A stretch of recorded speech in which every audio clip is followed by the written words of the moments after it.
Oh, yeah.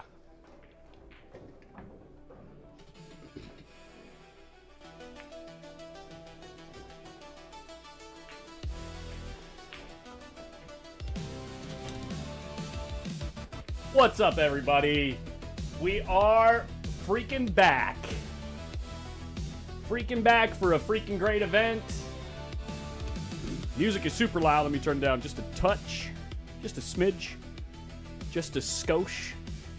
That one's for you, Mike. Oscar's about to do the players meeting. Actually, let me turn it way down. Let me make sure we can hear that guy. We're here for the Chuck Markulis Memorial event. Starting off with the one pocket. 2 days of one pocket, 2 days of 9-ball, one on the spot 9-ball. Mostly, I mean, pretty much all local players. You're going to see a ton of NorCal action. Mike being a gentleman as usual. As usual. Good, good, good. Pardon my mess back there. Here comes Mike. Gonna hop in here with me, with your boy. Hey. Yo. You get my text? No. You just sent me one? Yep. Yep. Are we live? As if I didn't already do that, dude. Are you live? I'm ready, baby. We're live. We already got people in the chat. We already got Edie Sedgwick. We already got Adam Stickles. The Crow 1009 whispers, post up. Post up. Let's go. Mike, sit down. Hang out with me, man. Oh. It's gonna be a great weekend, guys. Oh yeah. Oh yeah. Let's go. You gonna get this mic check? Yeah, Test, you look test? good. You sound good. Look good. Yeah. Test. Test. All right, guys, we're gonna do the players meeting really. I'm gonna turn the music down real quick, guys. We're gonna kill the music actually altogether right after this. Right after the beat drops. Okay. 5-0. 50 players, not 49. Okay. Thanks, everybody, for coming out. 49. So yeah, we're playing one pocket. Going to go over the rules. Any ball you make off the break in your pocket, it is a re-rack. Okay. If you make a ball and scratch, you do not get rewarded for a bad break. Okay. Everyone clear on that? If you are going to jump a ball off the table, please, please, please tell the opponent on the other table before you go airborne. Okay? That's it, really. One pocket. We always play the entire ball must be either in or out of the kitchen. So, not the base of the ball, the entire ball. Okay? In case you guys didn't hear that, we play by the whole ball here. If a ball is in or out. Move 2 balls. No Grady rule, but please speed it up. Don't do the. Chris Romanato, we're talking to you, buddy. Zoom in on him. Where is he? Right there. That's Chris McDonald. Never mind. Foul. If you move one ball, Where is the Chris? player has the option There's a couple leaving of- it as it is or putting it back. Well, here's another couple of guys. Yeah, I was gonna say. It Yeah. might be a little bit on the slow Question. side. Shout out to Randy Three Walker. foul rules in effect. You My must boy. score your opponent. They are on 2. Oscar, when you said about the break, if you foul and put a ball on the break, is it a ball in hand and played that ball with 3 spot and then played? Correct. When you make a ball and scratches ball in hand behind the kitchen, That's for the break. yes. Yes. And you're -1. The breaker You is cannot get -1. rewarded for making a mistake on the break. If you scratch on the break, even if you make a ball, we're going to play the game. Yeah, we can be -2 each, -3 each. I'm gonna keep the traditional rules alive. Just going through the players meeting right now, guys. We do have 2 days of running, so everyone will at least play 1 round today. So if you got to buy 99%, unless you have an absolutely ultra stall match, you will be playing your first round match. Okay? Everyone plays at least 1 time. What's up, everybody? It's You good to cannot see you be guys. eliminated today. Okay? Any questions? Traditional one pocket rules. I mean, if the balls are frozen, you can shoot through it. We all know how to play this game. I don't think we wouldn't put up $65 entry fee if we didn't know what we were doing, right? I hope. All right. The draw is live on digital. Big shout out to Peach Hour Q's. And Huge all the shout out to Peach sponsors. Hour Q's. Better Gorse Chalk. The Ghost and Chalk. Better Gorse Racks. They're the official sponsors. And Rack, yeah. Ghost. Aramith is Shout out to the Ghost. Appreciate you guys coming in. Also, I hate memorial tournaments, where I don't even mention, I hate going to tournaments with memorial tournaments that they don't even mention what the tournament's all about. So, Chuck Markulis, rest in peace. You will be able to see the Markulis family, they'll be coming in tomorrow. Chuck is the founder of Hard Times Billiards. They actually own 7 Hard Times at one time. Pour one out for Hard Chuck. Times San Diego, Hard Times Costa Mesa, Bellflower, Sacramento, Varsity Billiards. Those are the only ones I remember. That's crazy. La Habra, that's 6, and they own one more. I don't know. They own another Hard Times. San Diego, Hard Times San Diego. I did? Okay, they owned another one. So 7 pool rooms at one time. I'm doing accounting for one with my wife, and I lose my mind. So God bless them. They're huge supporters of the sport for many years. A lot of you guys knew Chuck. What a great friend he was. So hope you enjoy the show, Chuck, and hopefully we'll make you proud, buddy. And everybody have a good time. Yes, yes. Oh, and there is a commercial going live right now. We got a little video that Peach Hour sent to us. Give us 1 second. You had 1 second. I got to hit the audio. job to do. Live streaming on PostUp. I forgot one other thing. Tables 7 and 8 are Evo Sports capable. If you wanted to stream your match on Evo Sports, on tables 7 and 8 is absolutely welcome and encouraged. You can share on Facebook and all social media platforms. So thank you guys, and feel free to use the services that we have, free of charge. Hey, quick heads up, everybody. Listen up out there. It's gonna be kind of tough. Can't hear you. Yeah, I know. Can you turn up the little dial up there? On the speaker. The dial on the speaker. Mic check. Yo, try to keep it down out there. The audio in this video is not great. It's tough to hear what he's saying, but here we go.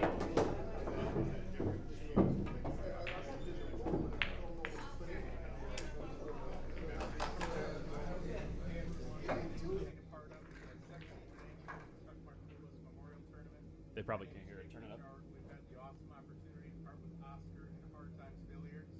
I heard what you said, Oscar, about us having good wood, so I figured I'd stand in front of some really old wood that we have. With They some can hear really it at cool home. demo cues that we sent along, some cues that some of you would have the opportunity to win. And lastly, thank you just so much to the Markulis family. Our thoughts and wishes are with you this weekend. And hopefully you guys get a chance to go try out some equipment on the table. And again, a last thanks to Mike and Oscar for putting this together. Appreciate you all. Thank you. We'll replay it. The audio is just not good. Sorry about that, guys. Yeah, the audio is not great on the clip, but if you want to hear what he has to say, you can hear it a lot better at home if you want to pull it up on your cell phone later. I'm sure the folks at home could hear that just fine. Turn it down again. All the way? Yep.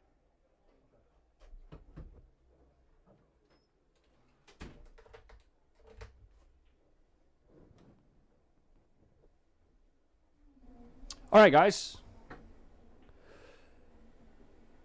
They're calling matches right now. I'm going to play some music for you guys at home.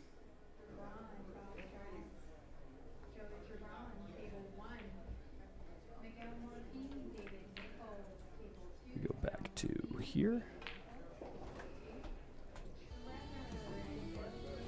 We'll just start the music over. Come on.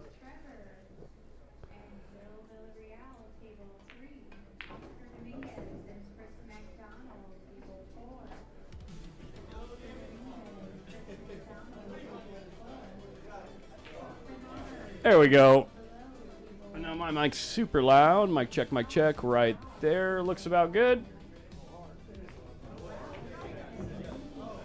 Yeah, I had it turned all the way up, so yeah, unfortunately the audio quality there is pretty low, but he was just saying,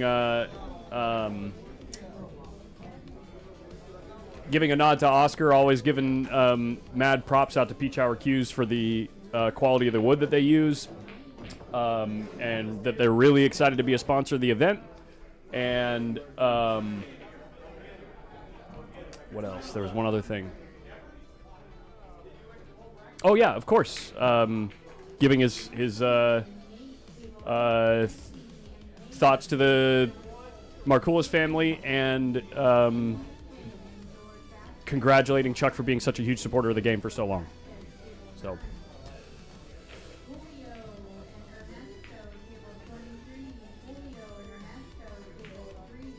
But we're going to have Oscar Dominguez and Chris McDonald on table number 4 right out the gate. Chris McDonald, very good one-pocket player. I know he's up against a very oppressive force in Oscar Dominguez, so you might not be able to... We'll see. Hopefully we get to see the Chris McDonald that I've had to play in the past. He can play some jam-up one-pocket.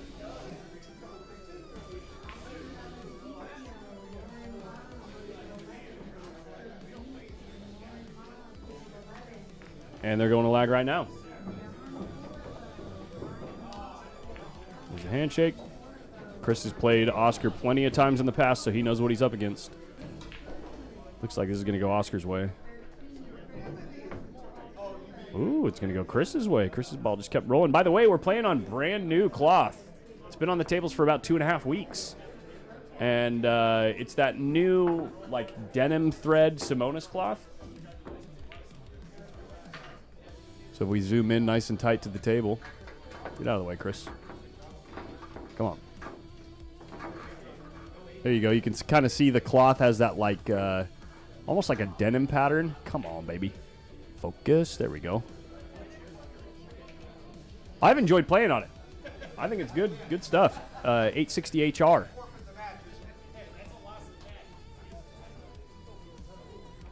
Good evening from Toledo. What's up, Papa Dave? How's everybody been?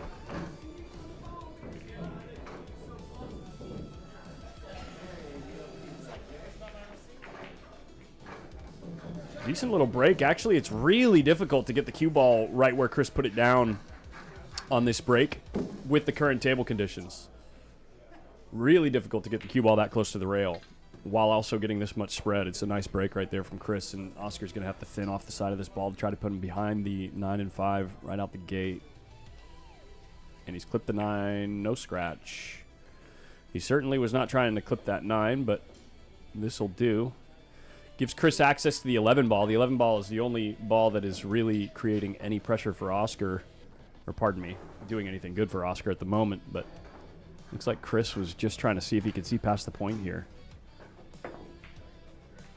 It's a good shot. Ooh, and he disturbs the balls near his hole as well so that they're not tied up anymore.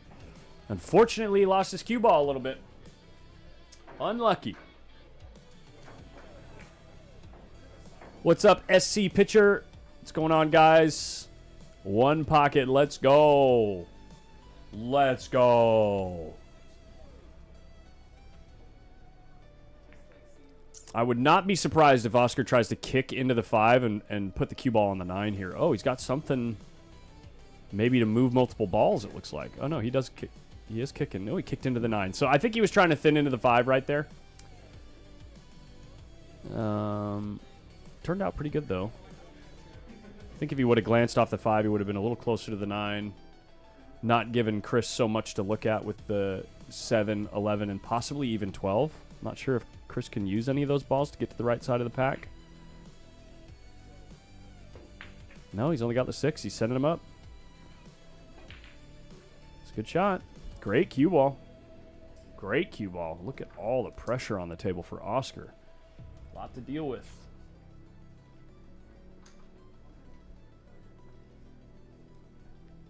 Looks like he's using the 11 here. Maybe the 2. No, he's just taking the 9 out. A little high karate.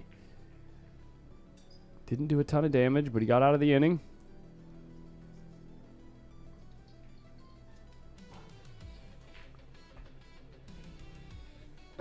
How you guys been doing at home, man? What have you been doing to keep yourselves entertained? Whoops, sorry about that. Did not mean to put that on there. What have you been... Oh, great cue ball from Chris. Oh, just coming up just a hair shy of the mark. If he would have gotten on the top side of that 1 ball, it would have been really difficult for Oscar to deal with. You guys been watching any good pool lately? I've been so busy lately. I finally am done with the construction gig, so now things are starting to settle down a bit in my life. Just starting to. Do you have any plans on coming to Arizona in August? Both Arizona Open and Phoenix Open should be worthwhile to attend. Probably not going to be going anywhere to attend events for the better part of this year. I got a lot of plans, man. I got a lot of plans at home, so. Yeah, Chris gave up his cue ball here. Gave Oscar the world to try to relieve some of the pressure that... Where's Oscar's hole on the right? He's on the right side, but now this is the first time Oscar's had a really good look to do whatever he wants with these balls out in the open on Chris's side. I think it's tough to do anything offensive here because of selling out all these balls if you're trying to do anything with the 11. Looks like he's keeping them underneath the 15 and using the 11 to move the 1 off, using the 11 off the 7 maybe? Yeah, trying to... Oh, ducking under the 1. Yeah. Yeah, I didn't get a whole lot out of that shot. Well, you locked up the 7 and the 9, which helps out. The 4 ball's still going to be in play on Chris's side, which is going to be great. You know, I kind of like banking the 11 off the 15 and running my cue ball into the 10 here. Like so. But I like playing it to come off of that 15 only because you can open up that 11 ball where you're kind of just dragging it by the hole, you know? What kind of plans? Stay tuned.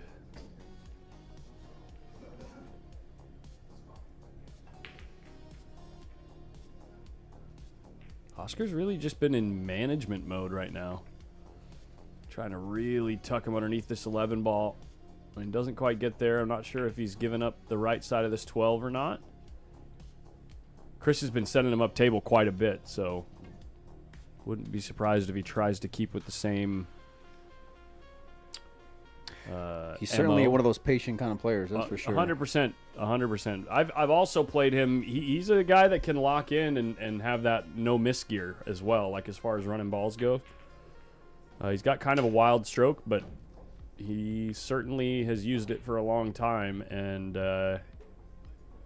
yeah, don't let it fool you. He's a very good player. It's a free shot here, cutting in this 12. To Oscar's hole? Yeah. Go past the 2? Looks like it, don't it? You don't got another view? I mean, Ooh, maybe not. I got views, but... For days. He's coming off the 10 and putting him behind by the 7. Caught that a little thinner than what he wanted. That's no good. Yeah. That's no good. This 7 might be playable. I think it goes. Oh, yeah. It's very close. I mean, this gap is a little bit deceptive from this angle, but I think it does go. Oscar just looked at it, so... He'll have Chris a don't choice like here. it. Huh? Can you see the 9 to make it? No, I think the 7 is in the way of the 9. Oh, no. No, he I can think see the he 9. can, yeah. It's going to be really hard to manufacture something afterward. You can kind of see what I mean about that wild stroke, right? He's got Yeah. that body English, but, man, he's been playing that style for decades. So he's one of them guys with a lot of experience. And He always comes over here. Where's he from? I think he's only a few hours away, a couple hours away. Yeah, he comes for all the big NorCal guy. events. NorCal guy for sure. Is that the first ball scored in this match? Little wild cue ball there. Got away with it.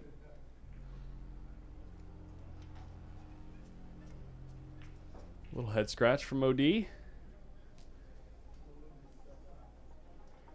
Looks Yeah. like he might be too thick on the 15 to just like try to put him on the back of the 11 one rail. Yeah, what about just drawing off the 3 ball, putting a couple of soldiers on your side and just like cinching off the 3 to put him on the left side of the 8? If you're confident where you can get that cue ball, I like that shot. But He's you're got not something else here. coming off the 15. You're not really protecting anything, you know. So Yeah, it's- you're not yeah. really creating anything for yourself. Yeah. And you'd be sending it where you would imagine it would be somewhat playable. Well, that's But what he's if- going with. It looks If it's like. one of those kind of like just survival to the next inning kind of shots, I get that. Yeah. You know, I might just try to get a bridge here and yeah. I like this play. Come off the 8. Just get a rail.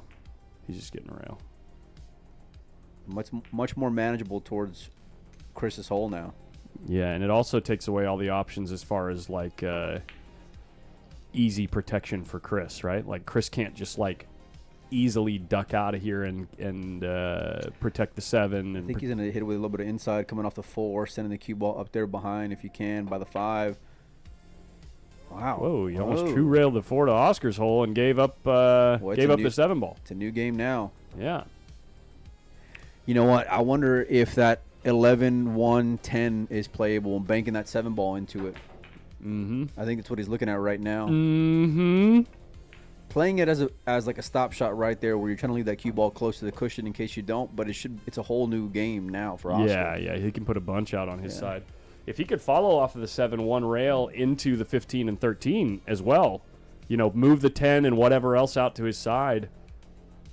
Not sure if he no, he's stopping. Looks like he's stuffing his rock. Yeah, I like this play. Well, you kind of give up a look at the balls that you send your way. I think he wanted to hit more on the left side of whatever it was, that 15-1 maybe, into the 10. You got to be careful here. Yeah, this is one of them spots that, like, it's real easy to let that cue ball go if you're jacking up and trying to thump the 7 into the 10. He's been letting his cue ball go with, much more manageable shots. Yeah, okay, he's rolling it now. What's up, Sean? Sean Roy in the chat. You coming out this weekend, man?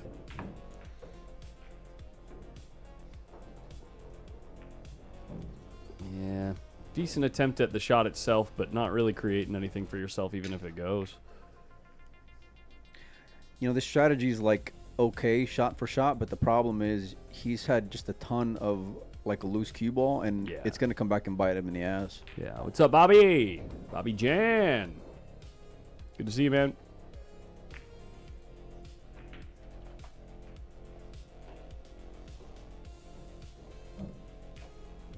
That's no good.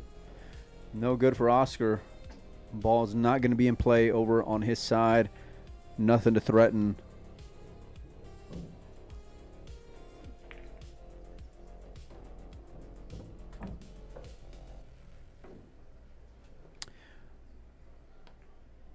Yo, you guys at home, has anyone been following this bricks and minifigs situation?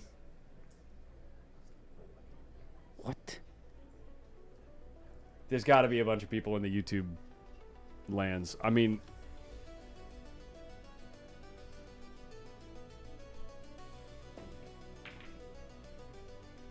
let's get a glance off the 6. Gives up a bank on the 4 to move some balls, maybe. You think maybe you bank this 4 ball with a little bit of speed and send the cue ball way up table? Or you could 2-rail the 4 into the pack and keep him down by his hole. What's he looking at? He's just looking at... He's playing the Molina Mike shot. No. He's just putting him on the back of the 10. Coming off the 12? Maybe No. the 13, it looks like. Yeah. Oh, the 13, yeah. I kind of like banking the 4 towards the 6, though. And then, Yeah, and or then even into the stack and going all the way up table, right? Yeah, sure. It's not a bad shot. Either one of those I like better than this play because I don't want to leave the 4 there. Okay, never mind. This is... He got a lot of mileage out of that. It's a lot of pressure. It's a lot of pressure, yeah. He could better manage the balls that he was putting out on his side. He could kind of better... what's the word? Better predict their exact location before the shot. Great shot there. Return from Chris McDonald.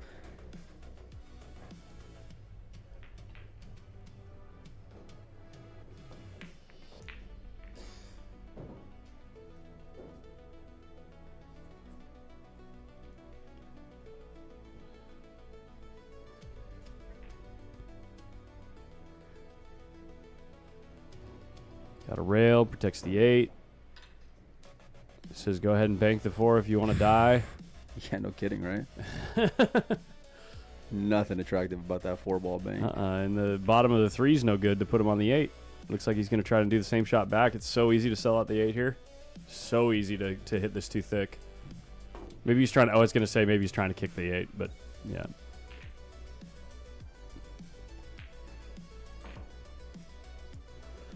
Dude, Cody, those videos are some of the most entertaining videos I've seen in a long time. It's like a real life miniseries.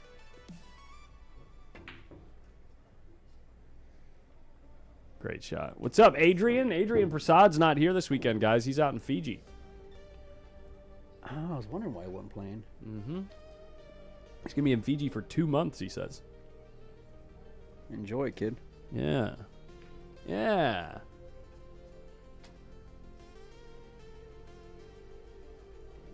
Well, here we go.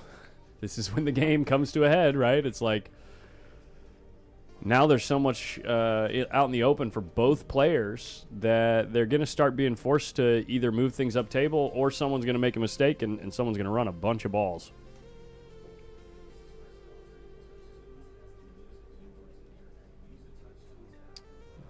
I think the return here is a little bit easier for Oscar. He can send the 6 to tie things up with the 11 maybe and put the cue ball underneath this 7 ball here.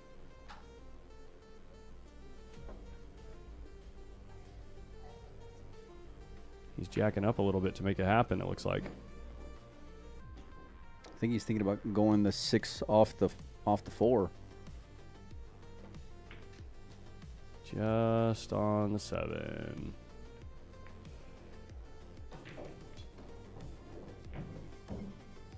This is when I just bank the 14 in on you and spin underneath the 15. Yeah. When I'm playing you, Mike, I jack up. It works like 1 out of 20 times, but when it does, it feels so good. 1 out of 20. Yeah. I mean, do you even get close? Yeah. And not sell out? Not completely sell out the whole game? Playing with fire there.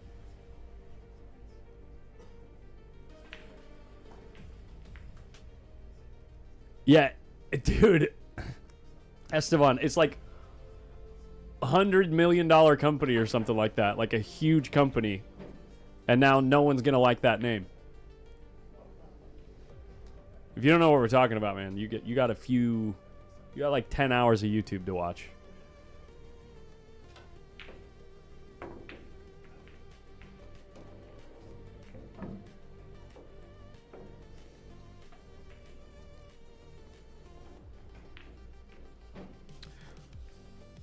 Really hard not to sell out a bank here.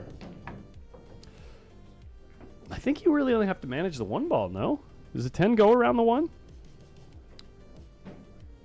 4 doesn't go around both those balls. You just got to not leave something on the 1 ball. Looks like he wants to use the 8 as cover.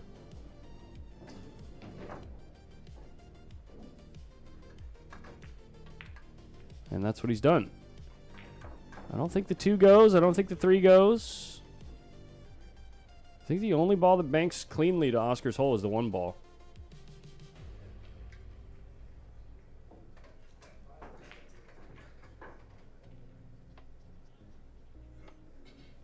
Five ball goes to Oscar's hole, but you're sending the cue ball out into the world, you know? I think he's going. He's thinking about it. He was really thinking about it. He's trying to convince himself. He's thinking, I'm playing a guy that's got a wild stroke, and maybe I'll test him. You know? Maybe leave something really difficult on the 4 ball or the 10 ball.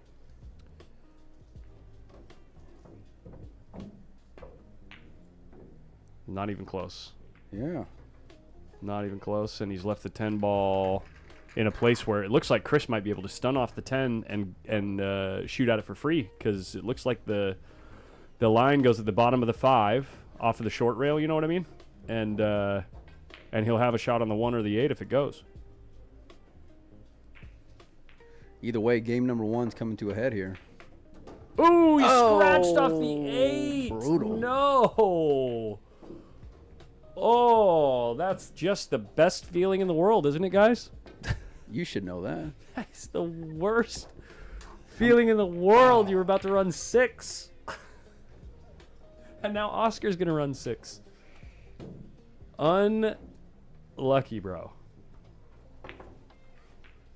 Oscar might run... yeah, it looks like he might get 5. I think he's supposed to get 4 or 5 here, and if he makes a couple good shots, he can get out. Is there a bracket link? Thank you, Jackie Tucker. I'll put that in the freaking video description and the chat. Un momento.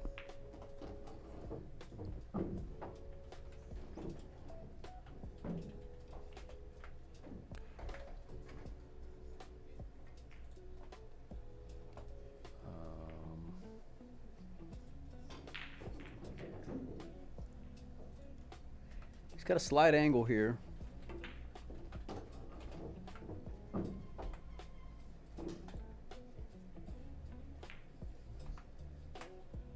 How many we got so far? 3? I mean, I see 3 in the bucket, so that's what we're going with. He's playing a combo. Keeping the run alive. Definitely not scratching in the side pocket, never in doubt. He made that look a lot easier than I think that it actually was. That was a really nice shot. Doesn't have the best angle to get to the rail and back out to the 2 ball, though, so might be playing for a bank on the 4 ball next. Sure. He's jacking up. Here we go. It's so interesting to see the difference in styles when you have a rotation player playing One pocket. one pocket. Yeah. Yeah, thinking about jacking up on this shot instead of banking the 4. Sure.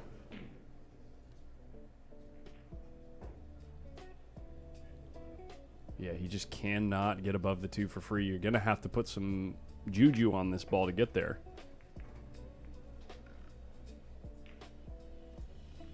It's leveling out.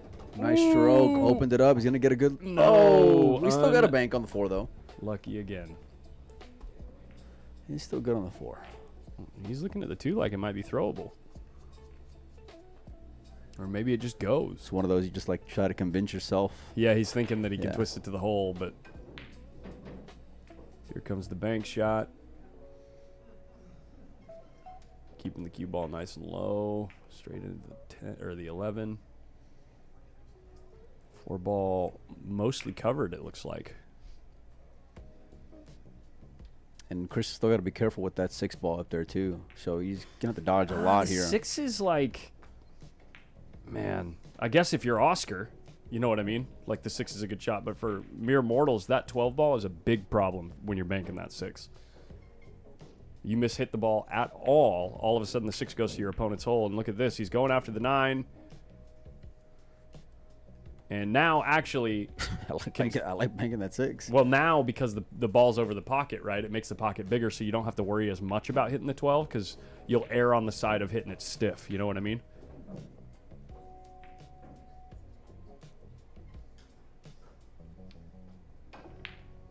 You can... I wonder if you can open up that 11 ball and make it go wider to go at the 4. Yeah, this find is that gap this is a between the better 9 shot. and I mean, 10. this is a really good shot with the ball sitting over the hole, making the pocket bigger.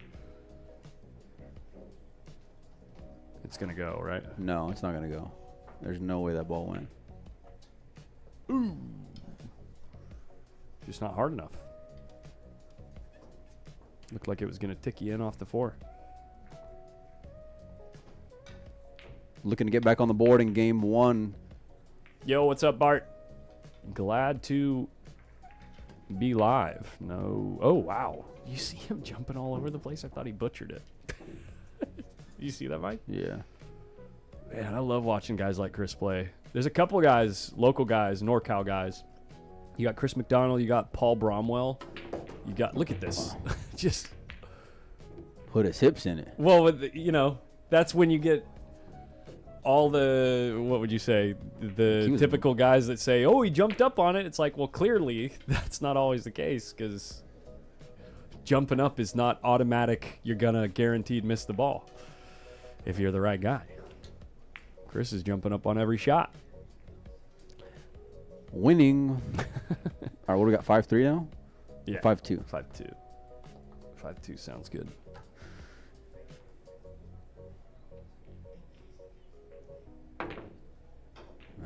Not going to twist at all. Where's that cue ball? It's still underneath his shoulder. Okay. I don't think Chris is the guy that's going to jack up and play the 15 ball.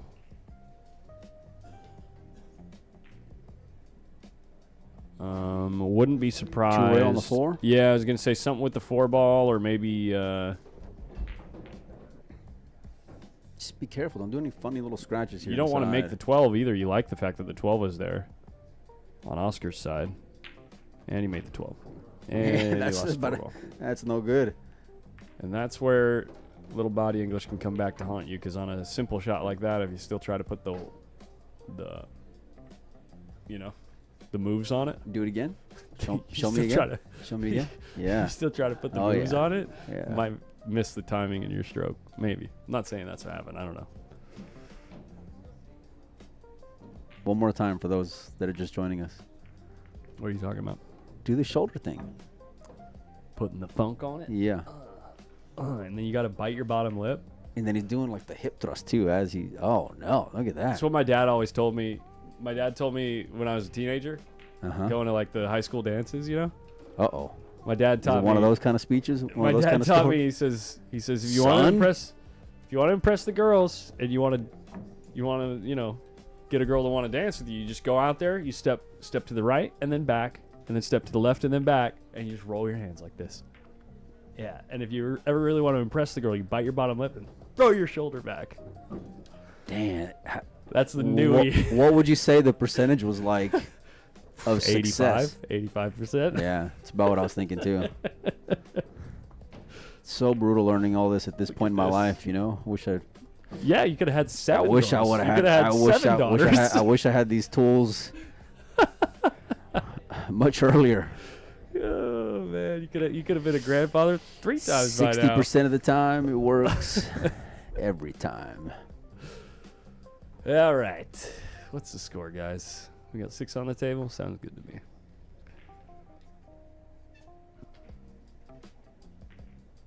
What's he doing here? He's looking at this like he's thinking it's gonna cut to the hole. 2-rail? Maybe. It's got to be a 2-rail. Yeah.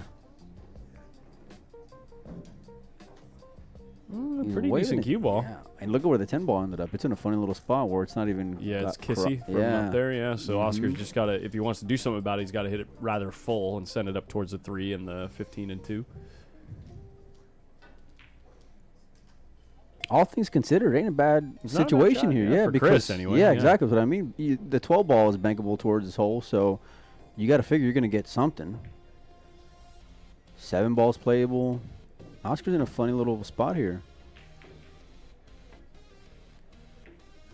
Double kissed Yeah. it and left. Well, actually, Left for 12. that worked out pretty good. Why? 12's not kissable, or the No. the 12 ain't a kiss. I don't think you're going to bank that. I don't think you're going to bank that ball. It's a no. I don't think you can bank that ball. You don't think you can beat the kiss here from that far from the pocket? I don't think so. Then he's Chris is looking at it too.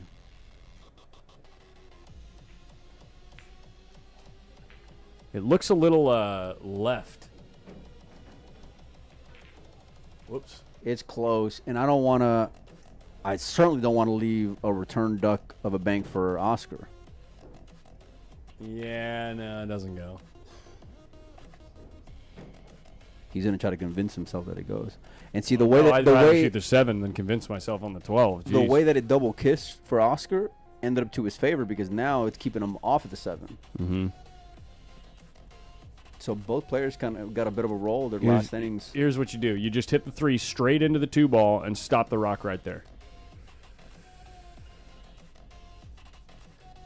Because Oscar's got too many balls on his side, right? It's not a bad shot. You kind of leave a look at a move with the 10 ball, looks like. Yeah, I think Oscar would have wished it was a little bit more off the rail.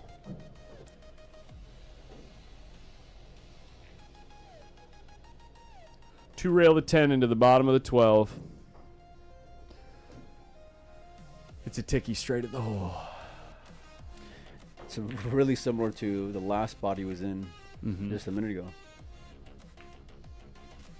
Very similar.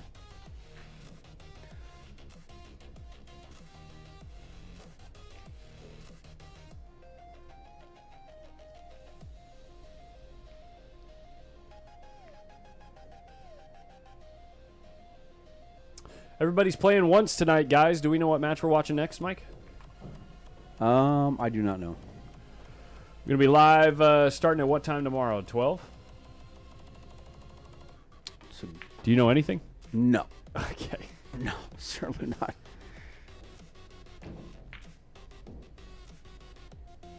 I really, really, really like that move. Even you? if you give up something that's tester, you know what I mean? Because those two balls were doing Oscar no favors. For a long time. Yes. They were actually a big impediment to his cause. And this is, oh my God, how many jelly rolls can you get, Chris?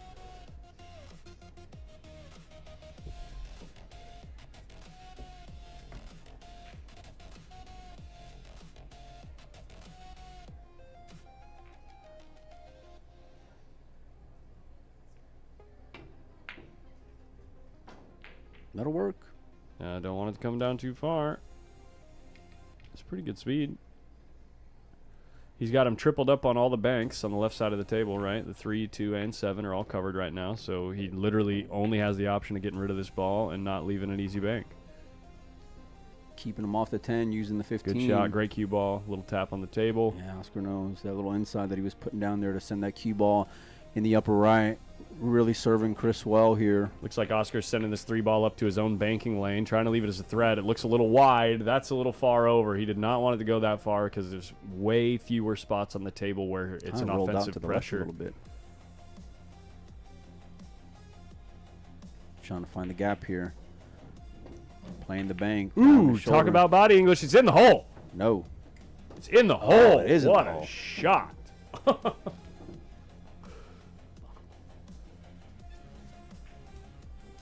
Woo! I didn't think that ball went. It's dead in the hole, like it had nowhere else to go. It's a game-winning shot right here if he can make this bank. That's long. Almost kissed off the 10 at the hole, too. And, Yeah, it did. It really did. And Oscar can't bank this ball for free, it looks like. It looks like if he twists into the 10, it becomes a kiss. Just cross it over. Just get it out of there. Yeah. I don't like that play. Oh, it's in the hole. Look at this. This ball ain't cuttable. Can he see the 7? No. I think you can only see the 12. Oh, Yeah. wow. Okay. Yep. Fine line there, man. Such a huge difference.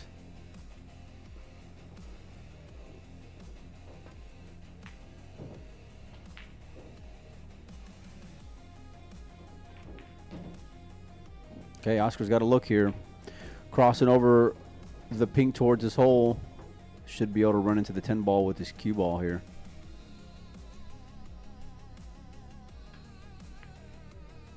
Nice controlled full hit. He went all the way in All and in sold and- all the way out there. Yeah, they both need 3. I mean, Chris only has to make 2 good shots. I mean, one. One good positional shot, really. Yeah, well, this is the easy one. And the next shot's got to be a good positional shot.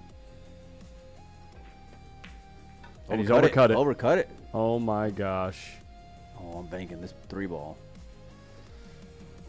What are you talking? Oscar's a rotation player. He gets on the 3 every sorry. time. What? Chris has got to be sick. I mean, just beside himself after that. Did he? Yeah, and he's nice and high on the ball. It's going to be really natural to get on the 2 from here. It's going to be a wrap here on game 1. What are they? Oh, never Racing mind. to 3 and 2. Racing to 2 on the 1-loss side, 3 on the winner's side. Oh, I thought he overcut the ball.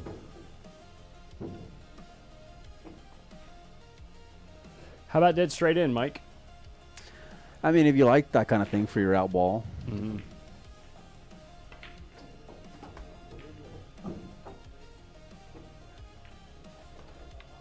Just warming up the draw stroke in his last ball. Just got to keep that arm loose a little bit, you know. Yeah, for sure. Are you going to be here all weekend? All weekend, baby. We're live tonight, all day tomorrow, Saturday and Sunday. And we got Mike and What? Windows Open, and Oscar and Desiree, as usual, are hosting a absurd little drawing. Shout out to Peach Hour custom cues.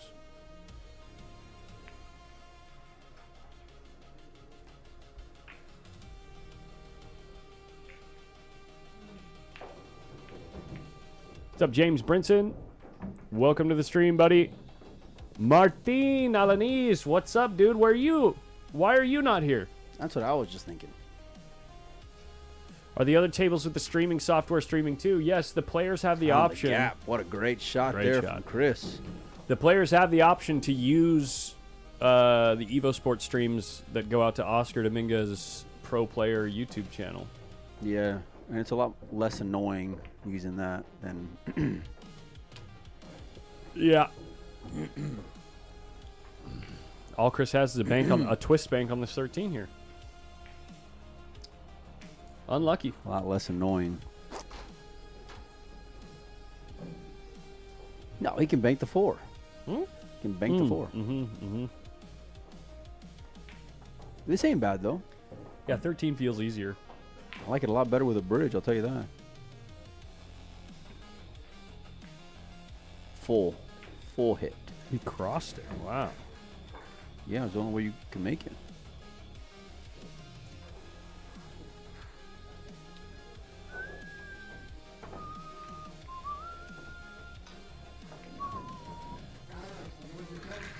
Yo, John McKenna, what's up? Just got back from 9-ball league. Bad storms in the northwest Indiana, and the power went out and stayed out. Be safe, Damn. man. Well, we're happy to see you too, buddy. Always nice to see familiar names in the chat.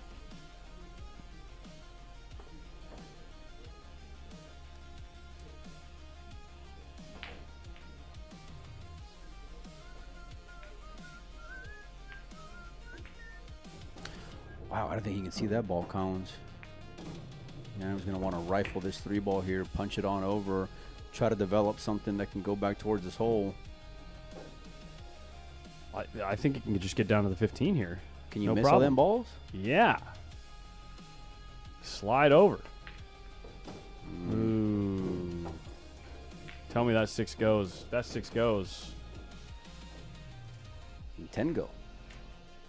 Because 10 go between the 15 and 6? Yeah.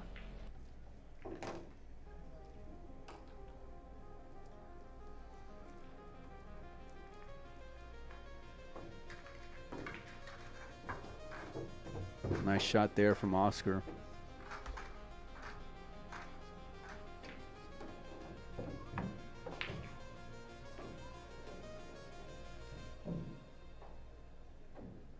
Do we have a players list for the 9-ball yet? Any names coming from out of town? Last I heard, I don't think we had anyone that was really planning to travel. You heard any names, Mike? No. And Mark is in the Philippines right now, right?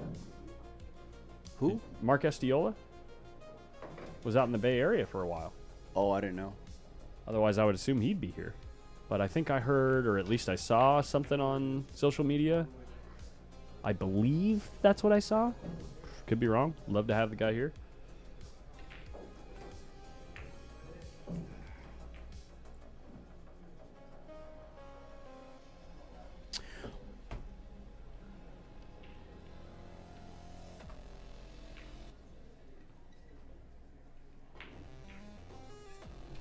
You see Chris really focusing He's got in, a trying to make huge this one opportunity count. here. And he let the last one get away from him. I think he could have stolen that game. For sure. I mean, he's gonna tie this game no matter what. But if something good happens like that, he's gonna have a real good chance to do some damage here. Depending on how straight he is on this ball. And he looks pretty straight.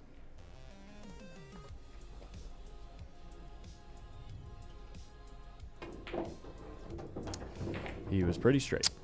That's going to leave a mark. And it was pretty straight. That's...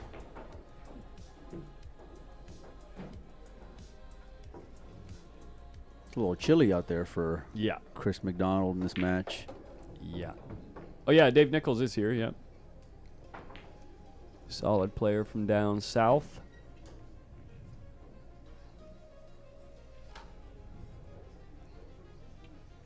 Oscar playing for 4 here.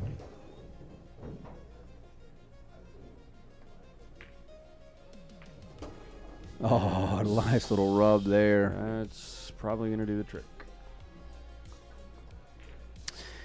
I'm going to go out on a limb and say you like that one.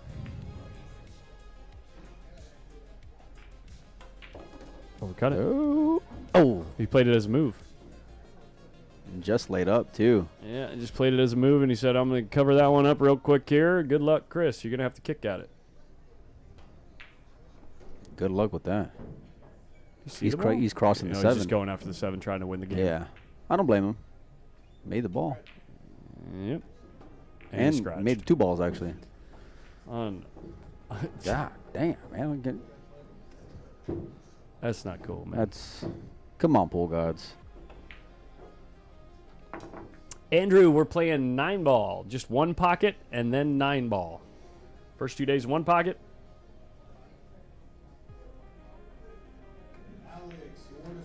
And then 9-ball.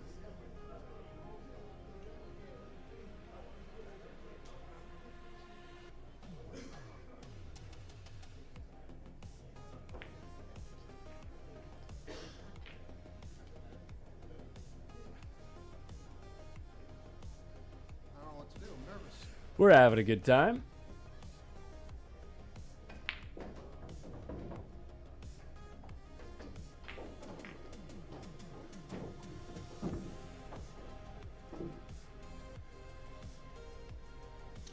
Bank on the 7 to finish it out? Or is he going to... What are you talking about? We can get to the 13 ball. Go forward. Back to center table. Or just to the left side of center table. Right? Am I tripping? No, you're not tripping. No, apparently not.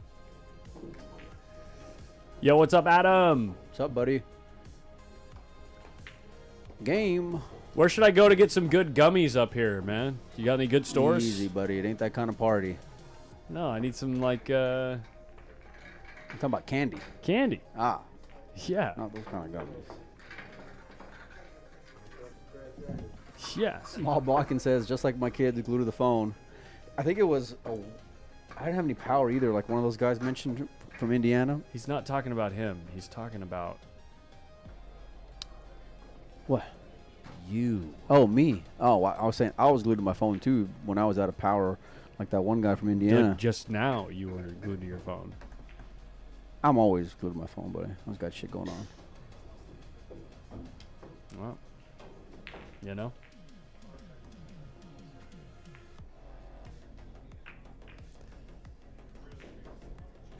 Got some mushroom gummies. Like psilocybin? I'm good. I've never done any of that.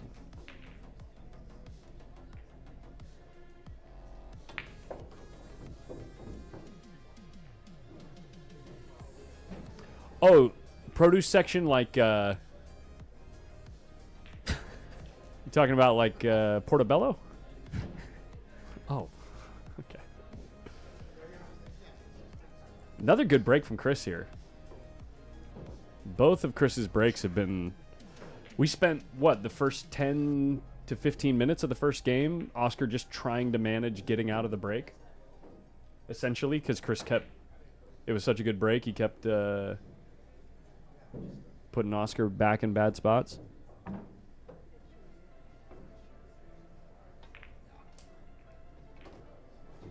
Yo, what's up, Michael Andrews?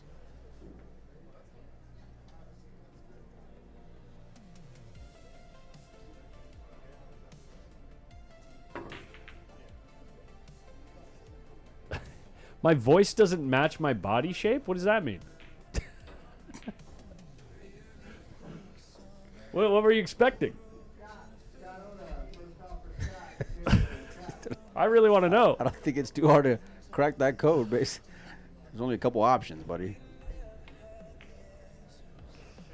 Gary Mellinson asks, how many players in the one pocket? Not quite sure. They're still counting. They're not still counting.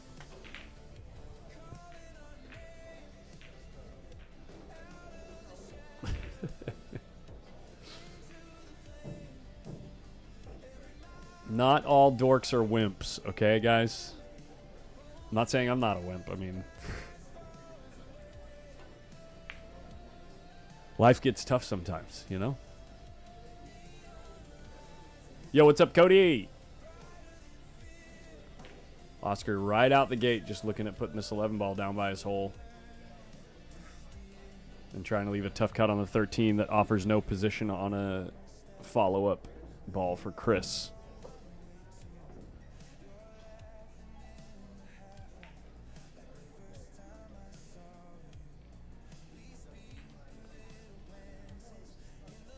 Yo, D-Fresh, I've actually never personally played with one.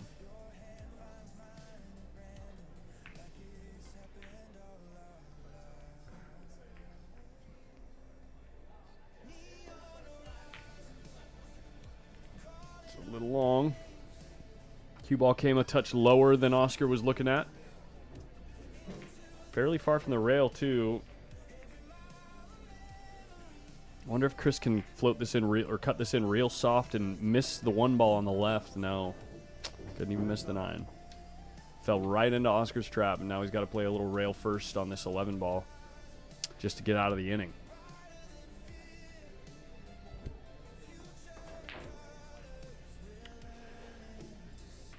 And it didn't work. That was the trap.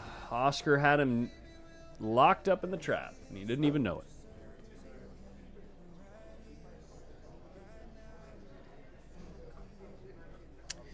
Chris has not gotten the roll of the ball in this match. No, sir.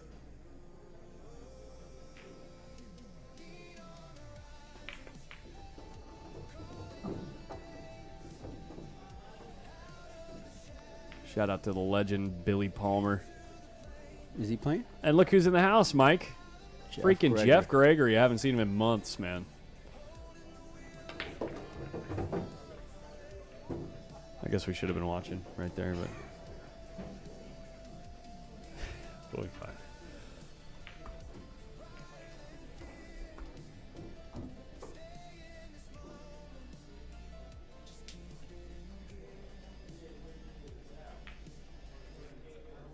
This 5 ball don't cut. Really? He's ripping at it. Uh-oh. Oh, my God. Oh, my God. Oh, my God. What? What was that? It's the kind of shit you do on me all the time. No, dude, All you were the doing that. time. No, you were doing that All all the day to time. me today, dude. All the time. That was the whole reason you won like the first 8 games in a row, constantly. And I was playing terrible. Every time. Unbelievable. What the hell is that? Let me get a replay, guys. What the hell is even that?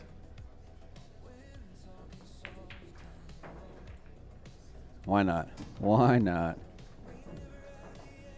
Dude, it was dead in his hole the whole time, Mike. Wait till you see this replay.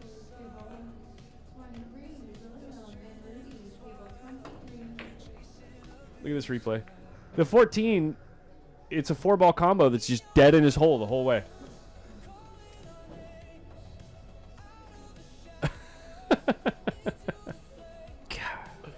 How about that? That squirrel can water ski.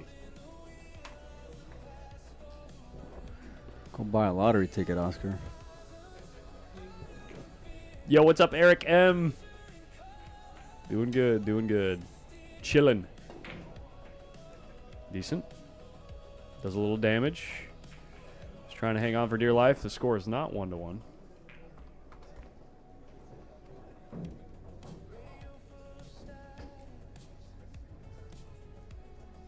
And Preacher Ron in the chat. What's up, Ron? Good shot. I love that shot. Kind of hit it a little thin. Little on the thin side.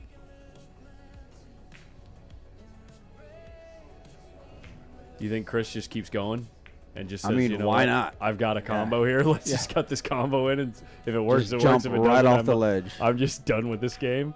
Put it in the hole, Chris. Let's go. And get nothing out of it.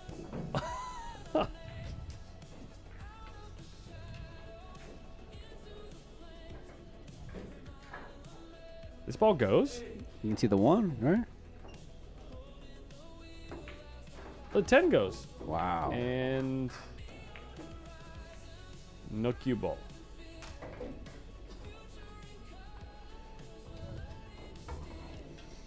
And he's in the game. Where's your 10-7 game? I don't think 10-7 is enough. I can't win at 10-7.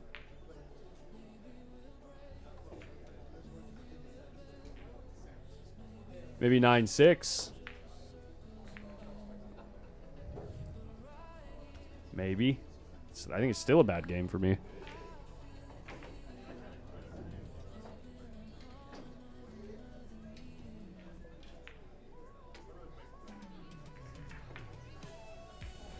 Is there any ghost chalk for sale at the tournament, Mike? Thumbs up. Affirmative. I was supposed to give you 10-7 with the roofer. What are you talking? You can't just make stuff up and act like we've been talking about it for months.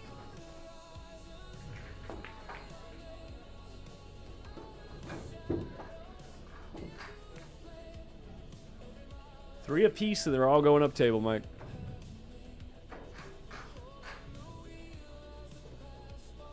Years, yeah.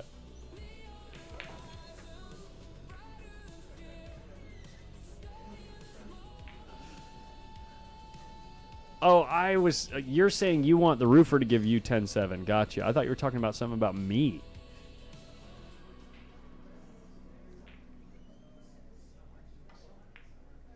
Mike just leaves whenever he wants.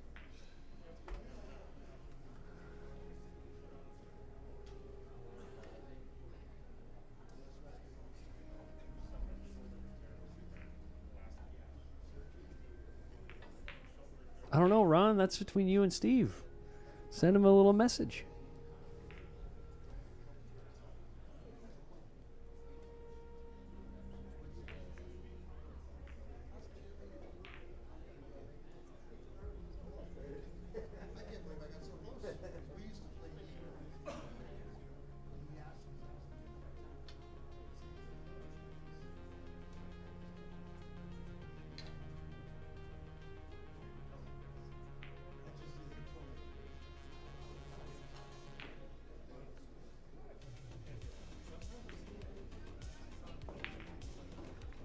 Okay. Yo, Robert Covell, what's up?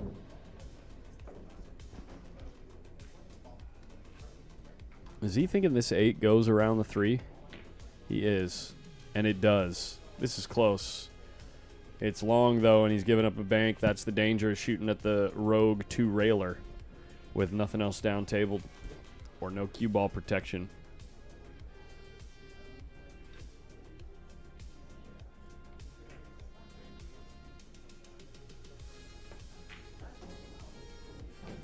And Oscar puts it down, of course. Of course.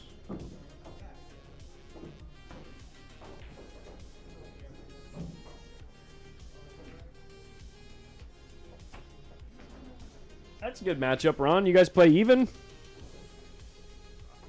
Look at Oscar's cue ball. That's just sick.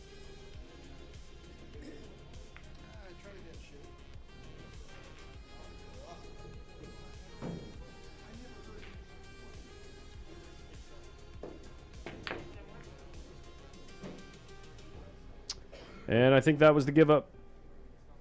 I think that was the give up stroke. Oscar needs 4, though. It's not the easiest 4 to run out from here, not by any stretch. Even if you make the 1, it's going to be tough to get on the next ball, and I don't think the 3 passes the 1 cleanly from here, so...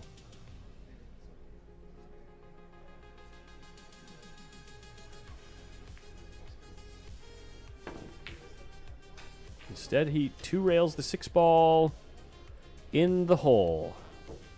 Guys, why not just 2-rail the 6 ball in the hole when you don't have a way to get on the next ball?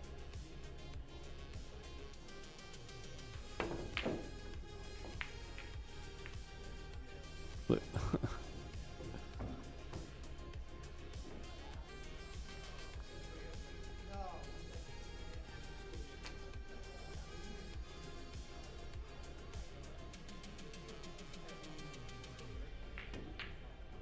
Shot from Chris. Overcooked his cue ball, though. I'm surprised he played his cue ball like that. He must have wanted to get way up above this ball to make it easier to get up table. I'm not sure. And he scratched. Well, now that the 4 ball goes and the 3's out on the table, why would he not shoot the 4? Yeah, shoot the 4 ball. 4, 3, and then 1. Should be able to just roll forward here to get a nice stun angle on the 3 ball to stun down to the 1. Interesting. Went pretty far to the left. It's not going to be that easy.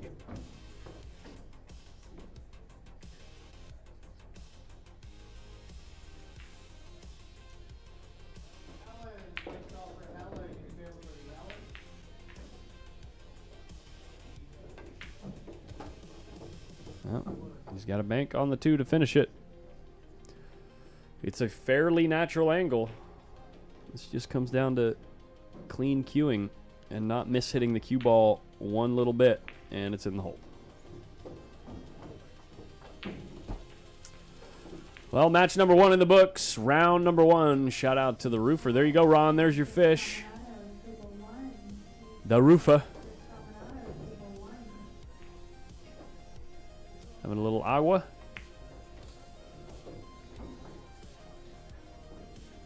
And we got Grubbs in the house. Dapping it up with Ernesto Dominguez.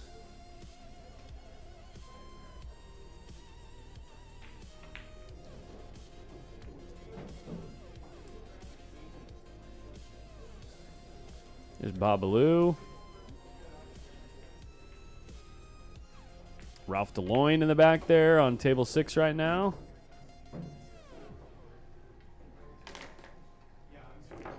Doug Whaley in the red. Jerry Johnson, the legend. Jeremiah Johnson.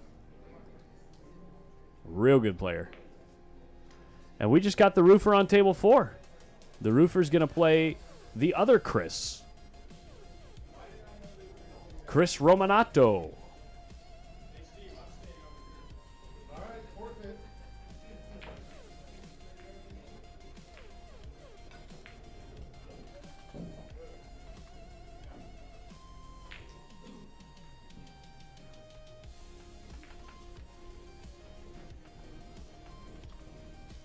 Is that how you spell Romanato?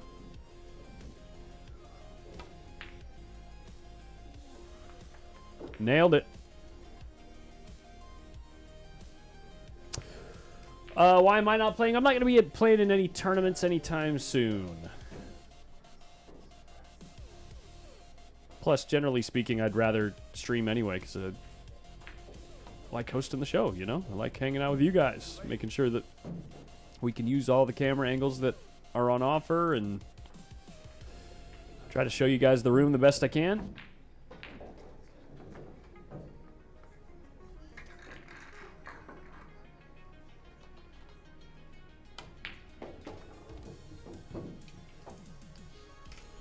Let me get some Fargo rates on the screen for you guys.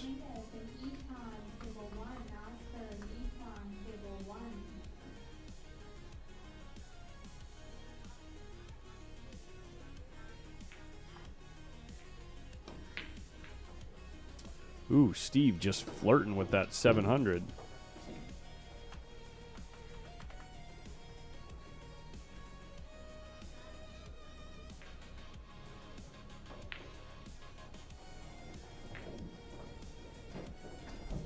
And Chris, 600 even.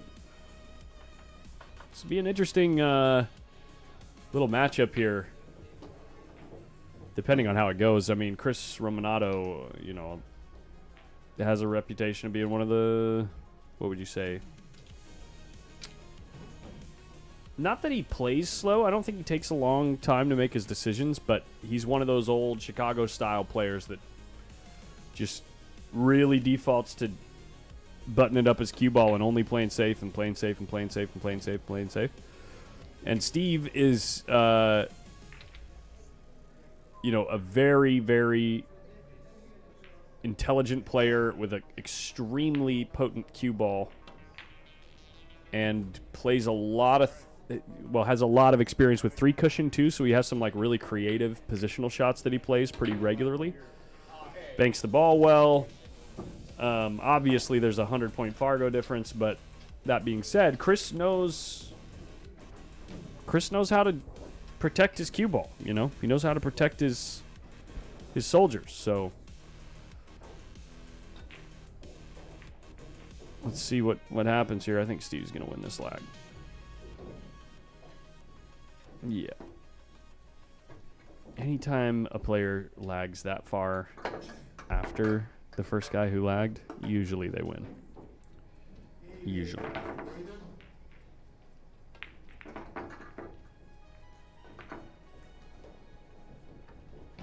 Bobby, if you're looking at what it says on Digital Pool, those numbers are all messed up. Those are never right. Jerry's, I think he's currently like around 640 something.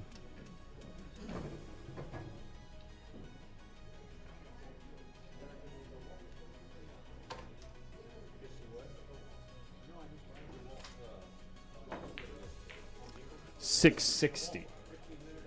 How about? A log splitter? Yeah, my mom planted 50 years ago. Yeah. We've been spent wood. Haven't tuned in to Post Up in a bit, not showing up on my feed. What's up? Hey, it's because I haven't been live in like over a month. This is a hell of a break. That's a nice break. This is kind of what I'm accustomed to, whereas cue ball ended up right there. With the current table conditions, the cloth being fairly new, it's really difficult to get the cue ball to glue to the side rail on the break. So it looks like Steve just purposefully went for trying to get a good a spread as possible with the balls instead of protecting the cue ball.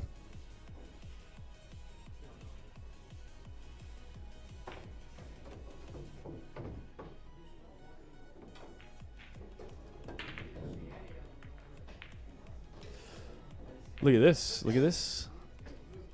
Yeah, Andrew says it's rare for a lower-rated player to win against a higher-rated player in one pocket. I mean, obviously, it has to do with the knowledge matchup, too. Chris pretty much exclusively plays one pocket. And, you know, a lot of the same could be said to be true about Steve Hausch, but the reason Steve has a 700 Fargo is because he's also a very, very good rotation player. Very good.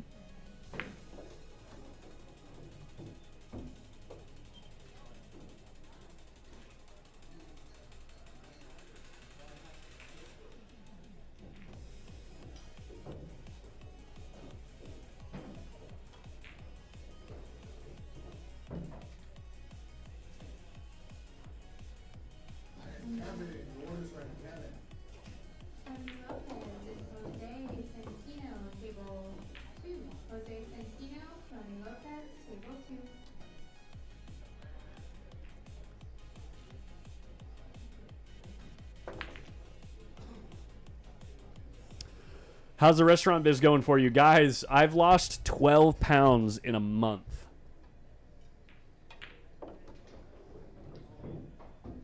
My life is totally different now, and I'm thoroughly enjoying it.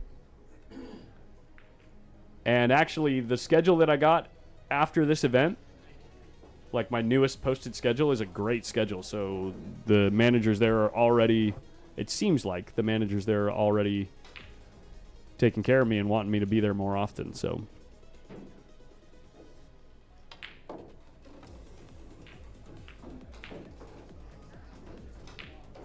That was definitely intentional, the cue ball there from Steve. Nice shot.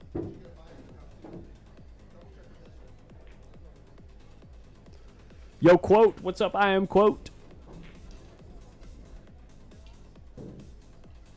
Rotation doesn't have anything to do with one pocket. I mean, unless the balls are out in the open and you're running balls. Then it has a lot to do with it. It's a good cue ball. It's a good cue ball indeed. Chris already doing a good job of managing and finding his way out of Steve's break.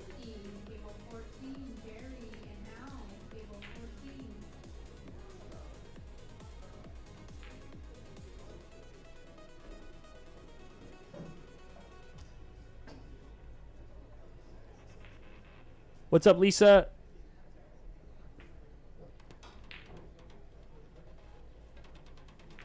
Steve already leaving a teaser out there for Chris. I can guarantee you Chris will not be shooting the 2-ball. Chris is not that player. Chris is the player that's almost always coming off the bottom of the 6 or doing something with the stack. What's he doing with this 11?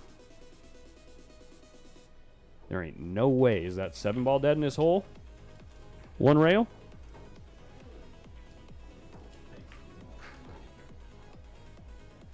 What is he doing here?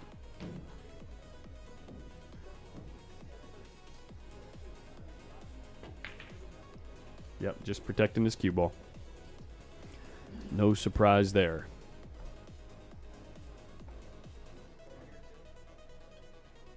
No, I have not been to Good Times in LA yet. No.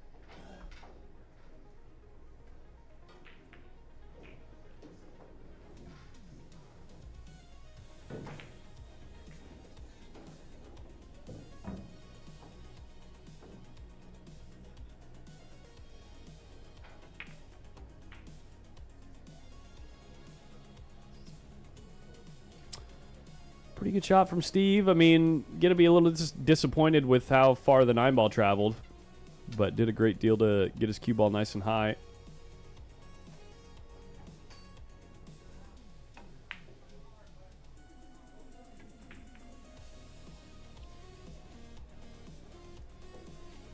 And Chris is not quite gonna make the 11. Wow, Steve thought that ball was gonna fall in.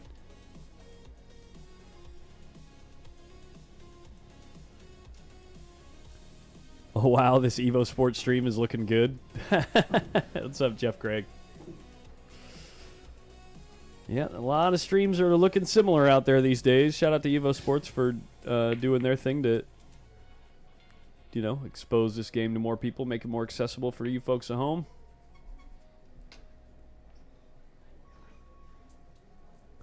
Jay Lewis, what's up? This is so dangerous. What's he doing?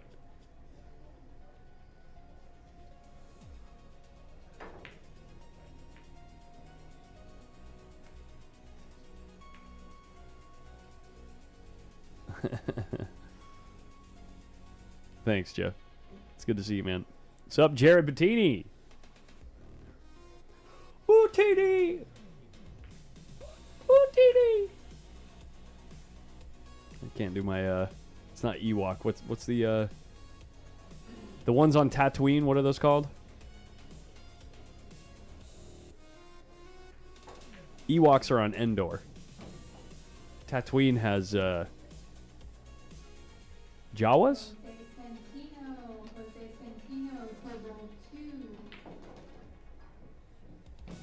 I can't remember.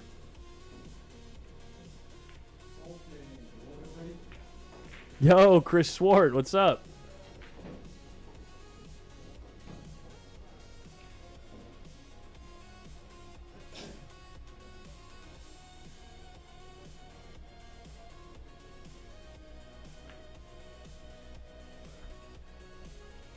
I left my drill on that table out there. Whoops. All right, I'm going to have to ask ChatGPT.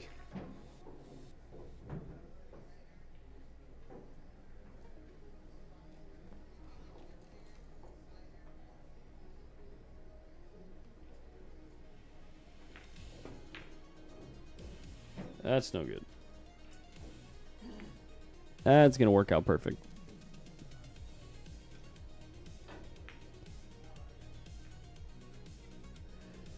Collins, anyone his speed in the tournament?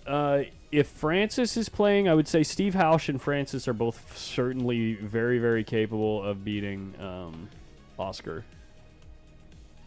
Yeah, Francis is in the tournament. Let's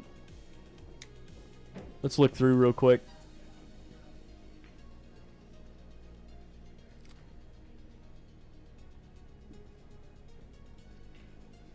I mean, I'll just name the names. Joey Jabrone can play. Joey's capable. Very smart player. And has a very high gear that we haven't seen in many years, but I know it's still attainable. Chong Vang can play. He's a threat to beat anyone in the tournament in any given match. Not that he's the favorite to continue, you know, winning multiple after multiple difficult matches, but, I mean, it's certainly possible. Obviously, you got Oscar Dominguez. Eitan Mizrahi is a guy that, you know, unfortunately got a draw that he's running into Oscar early in the tournament, but he could run deep in the tournament. Jerry Johnson beat Doug Whaley 3-0, which is not an easy feat. Jerry's got an unbelievably high gear for an older gentleman, but late nights can be difficult for him. Like I said, we got Francis in the tournament. We got Ernesto Dominguez in the tournament. Obviously, Ernesto's always going to forfeit to Oscar if they run into each other, but you know, he's obviously a great player. Rudy Estoque is here. I'd say, you know, he's a little bit further on the outside. Who else? And then obviously the roofer here. I'd say the top four clear favorites are the guy that just sat down, Steve Hausch, Oscar Dominguez, Francis Rita, and Ernesto.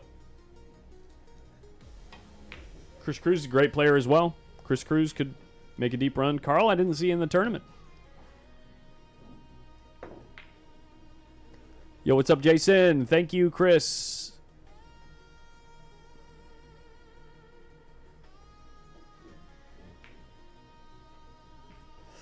And for that, we thank you, Lisa.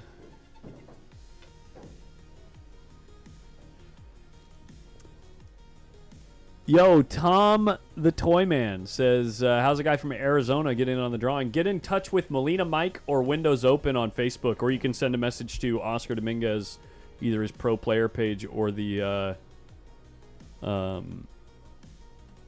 his personal page.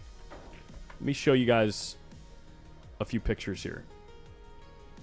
As usual, those guys are doing their waffle drawing thing. Don't reach out to the stream because I'm not affiliated with it, but I do, as a part of the deal for me covering the event, at least let you guys know that that is happening.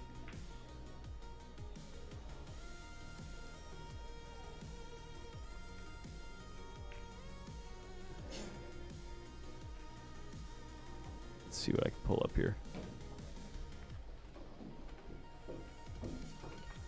Oops.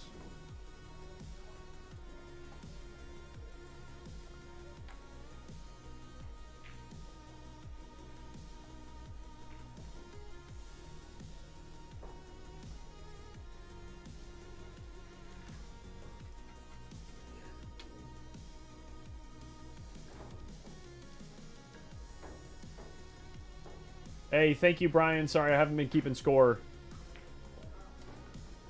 Apologies, I was doing a couple of things. Here you go, guys. Here it is. These are the cues. Bunch of different drawings. You get the player's choice of the jump cue. These are a couple from their production lines here in the middle. Same with the one over here on the side. This is the break cue, with a really cool break tip. You can't quite see it in this picture. And then the two grand prize drawings are the Sophia Mast cue for the first grand prize, and then the grand prize is this 1-of-1 Camelot cue. And the wood in that cue has been sitting in Peach Hour's reserve for like 15 years. It's some beautiful figure in that wood there. Steve's just going for the kick shot and played at perfect speed to not sell out.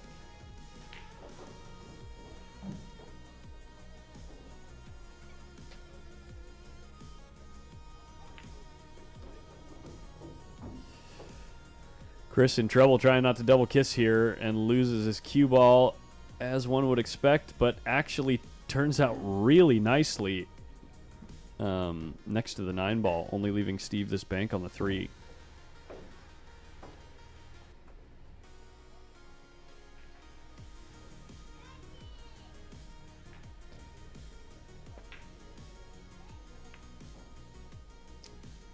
It's a little short. A little short. And he left Chris in a trap where he has to shoot the cut on this 15 ball.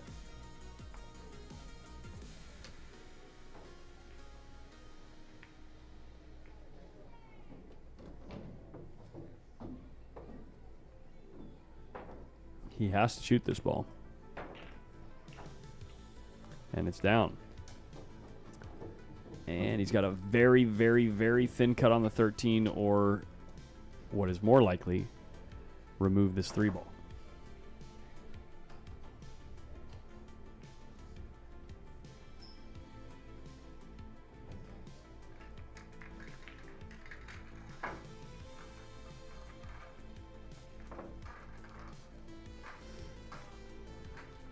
C Lane says, I need the jump cue. Someone needed mine more than I did at League last night. That's unfortunate, buddy.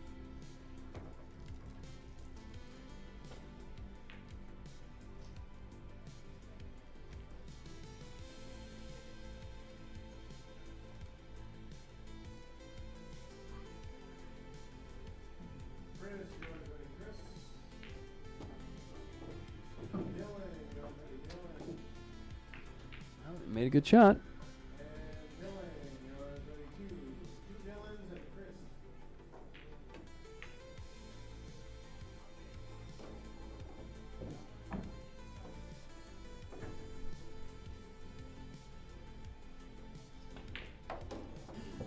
Roberto Franco, I'm so bad with not knowing wood names.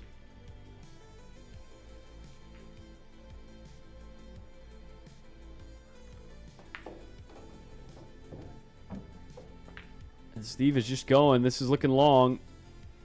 Depends on how close this gets to the hole. Oh, it's going to go in. Woo!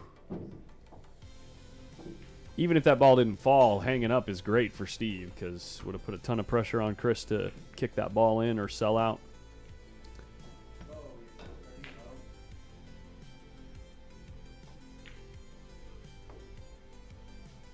It is Cocobolo then. It's maple and Cocobolo then.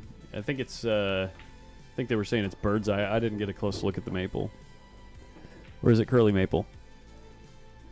Looks like bird's eye maybe. It's a little too fuzzy up here. I can't really tell the top section here. Either way, these pictures here of this cue, by the way, guys.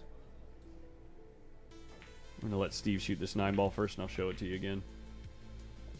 These pictures here of this 1-of-1 Camelot cue from Peach Hour, it does not nearly do it justice. You see this thing in person, it's or go check out the video that Mike put up. Actually, I have a video. Let me show you the video. Here it is, guys.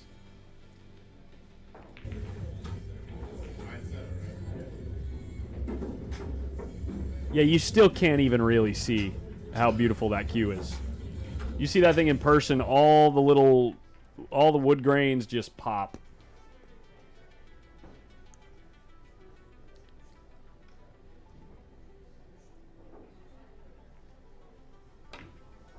Ooh, he tried to cut it.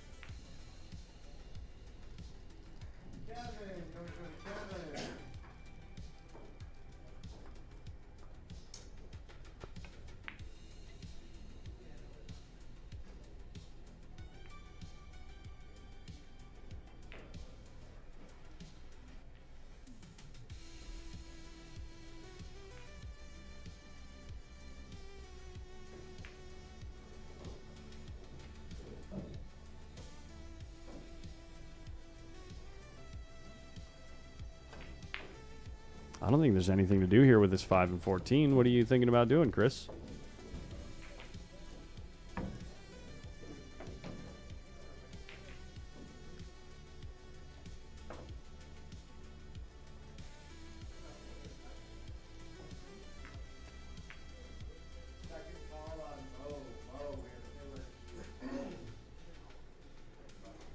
It's a good spot to leave the cue ball. There's literally nothing that Steve can send to his own hole.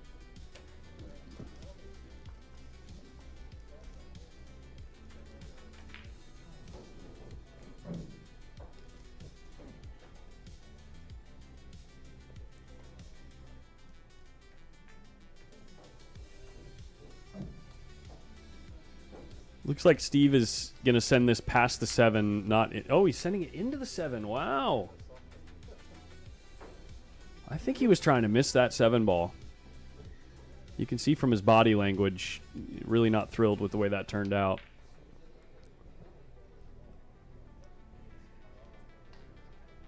And it's Karam. This Karam is suspect because if things don't go in your hole, you've got really good odds to leave Steve some type of bank in this area.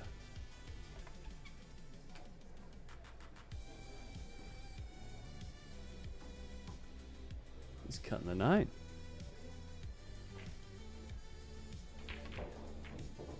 He's almost made it, but not quite. Steve certainly can't cut the 7 in from here. I mean, got to go into damage control. Maybe get rid of this 8 ball and use the 9 as extra cover. It doesn't look like you're really risking leaving any type of bank. The 7 and 6 are out of play for Chris's hole, so...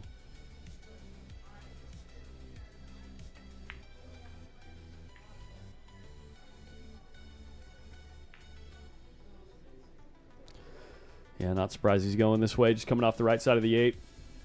I think he's okay with moving the 14 and 5 as well. I mean, it doesn't really make a huge difference.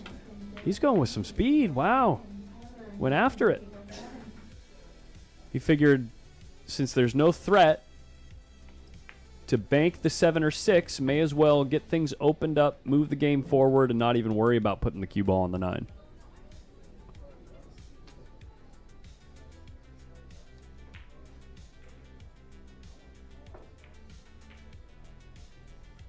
And Chris can't see anything else on the table other than putting the cue ball underneath the 7. Protect the 9. Not bad. There's no way Steve shoots this 8, right? The 9 is looming as too big of a threat to shoot this 8 ball.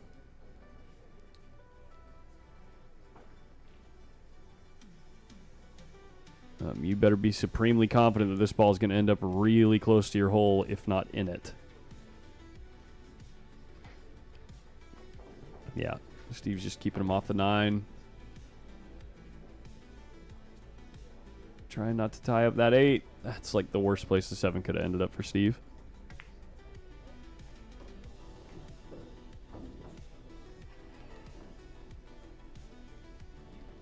What does his shirt say? Is that a fishing shirt? Or is he wearing that because he's a pool shark? Are we using dated terms? I'm a pool shark.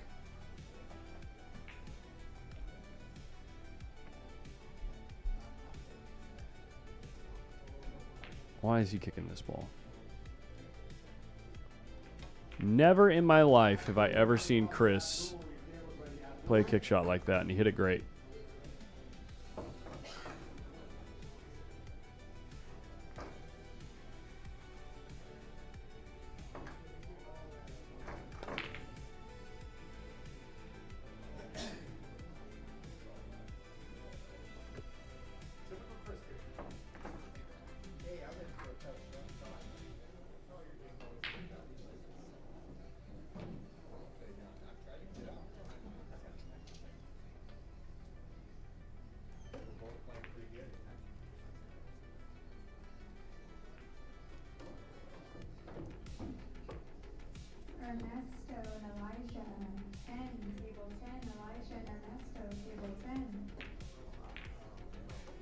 I feel like Chris is just trying to, just begging to sell out, playing a shot like that.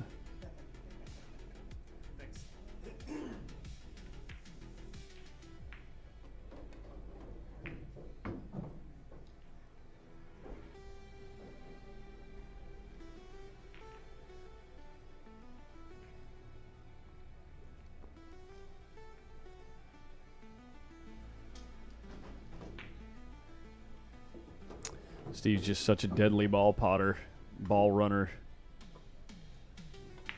Even any kind of look at something like that is no bueno.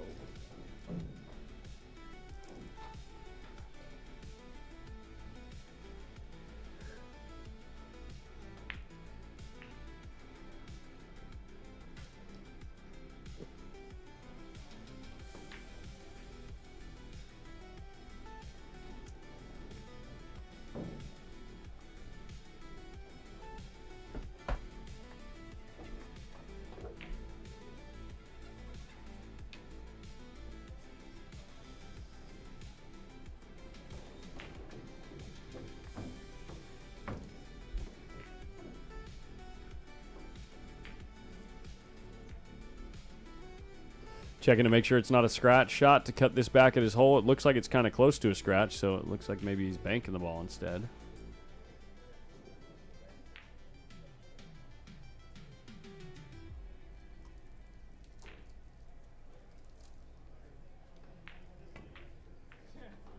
And finds the scratch anyway. Now, a lot of those balls are out of play for Steve, so forced to shoot a spot shot. Try to lay down for a bank on the 14. Just looks like he's drawing the cue ball to the rail.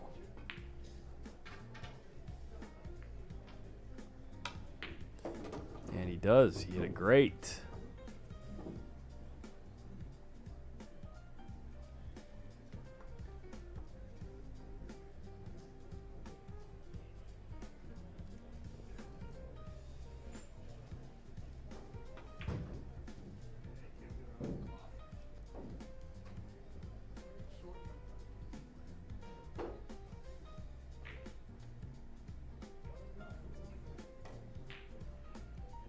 Up here.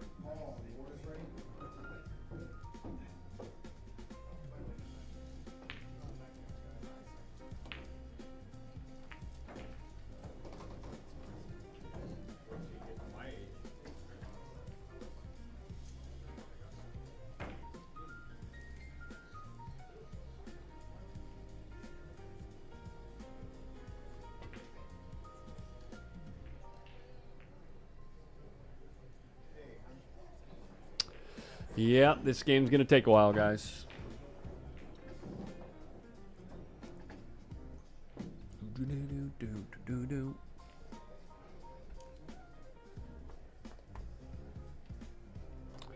Looking to see if he can bank this 2 ball. Looks like it does go.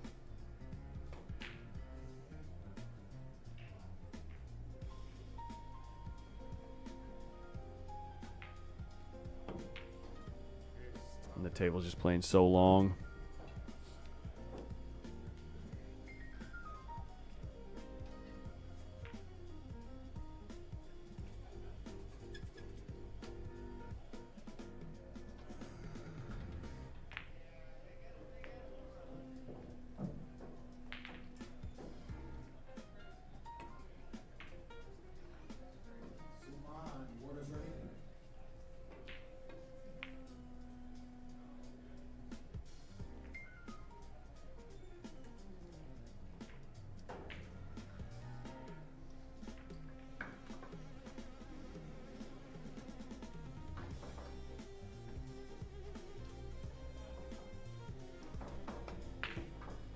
Steve says enough is enough. My lead is worth protecting. Let's just get rid of these and try to vie for better position another time. Steve only needs 3. Chris needs 6.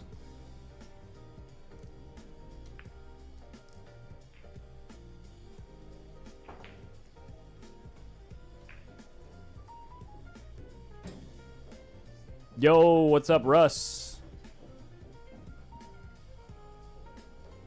Does Rita versus George Vasquez make the post-up stream if it happens? What do you mean? You talking about the tournament match?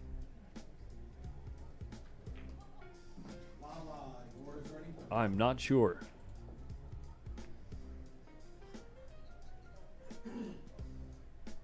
I would assume, because Francis has to play tonight.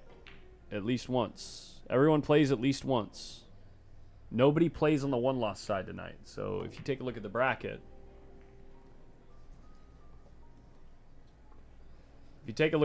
right here, all these players that got buys are going to play once tonight. So I would assume they're going to put Francis on the stream at some point tonight, but we shall see how long this match takes. The winner of this match is slated to play Darren Walding. next. So, ooh, just begging to scratch and doesn't do it.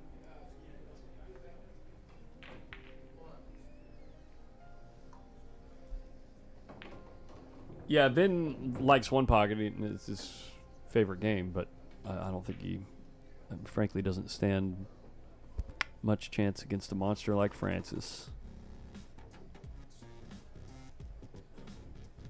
Guys, I'll be right back. I'm going to go get some chocolate. Chocolate.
It's going to be a Twix tonight.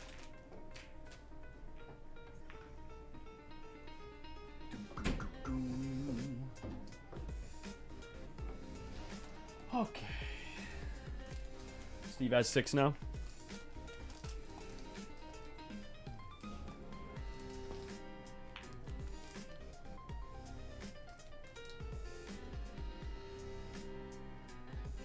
No, I think he has to have 5.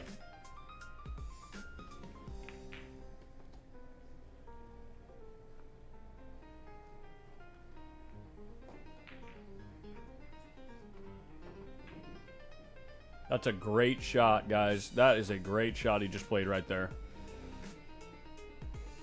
Even not making the ball, that was a great shot.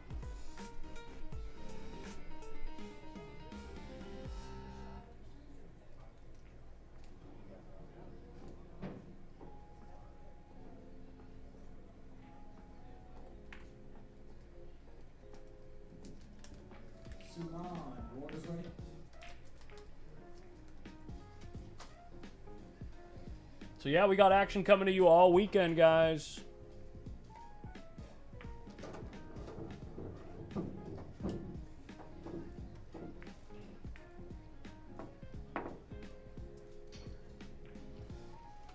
One Pocket today and tomorrow. 9 ball.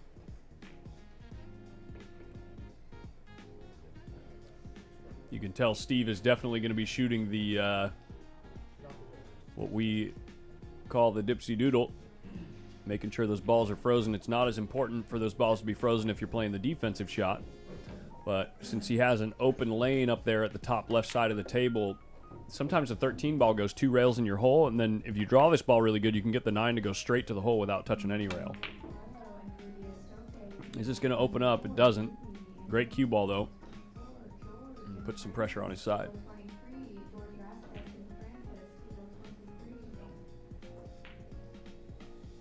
Kevin Bui, no. No idea yet. Most of the players that are here today for the one pocket signed up on site day of.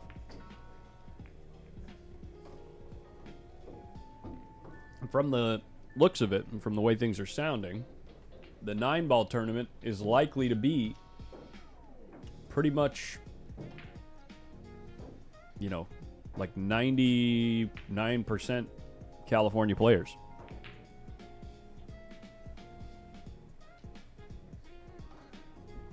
Yo, Dale Rent's in the chat.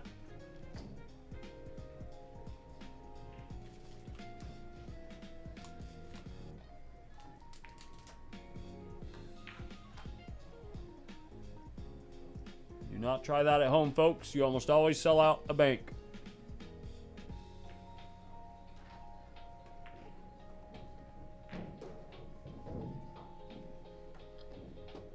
Chris hit it good.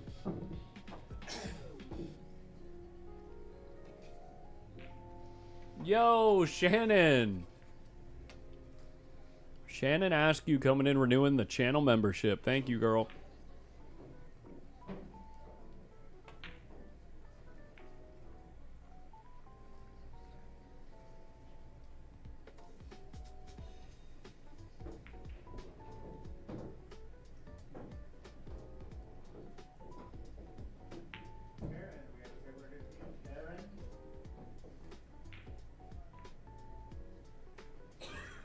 You know, for how new the cloth is and how slick the table, like the bed of the table surface is, it's pretty astonishing how grippy these rails are. I'm sure Steve was a little surprised with how short that ball played.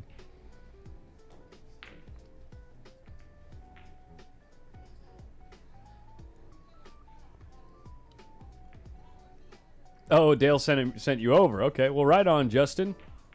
Thank you, man.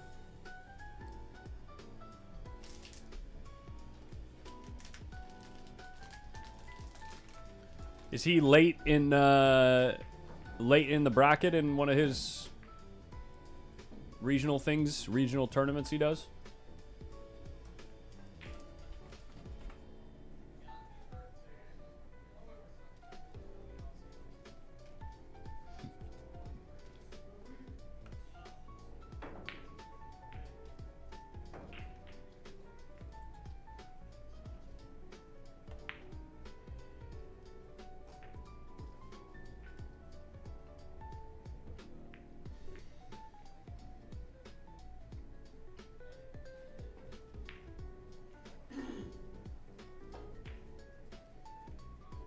Thank you so much, Shannon. Yes, so far so good.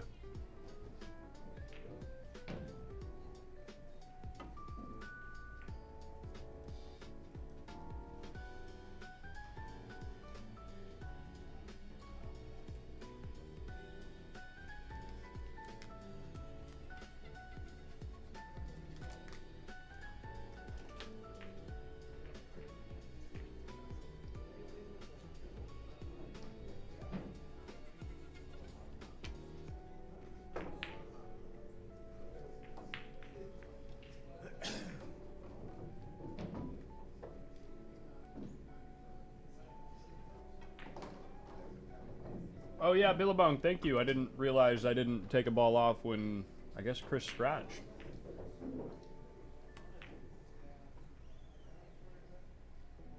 That's a hell of a shot from Chris. That's right, I forgot to take his ball off when he fouled and gave Steve ball in hand in the kitchen. I was talking about the Dipsy Doodle shot, got distracted.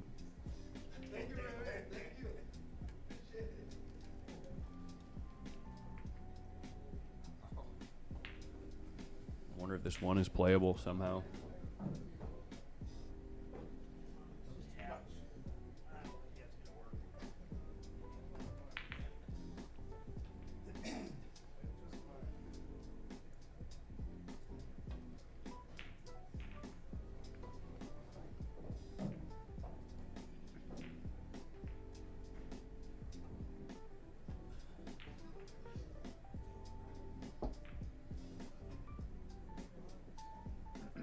You know, Eric M. No, I've never been into football.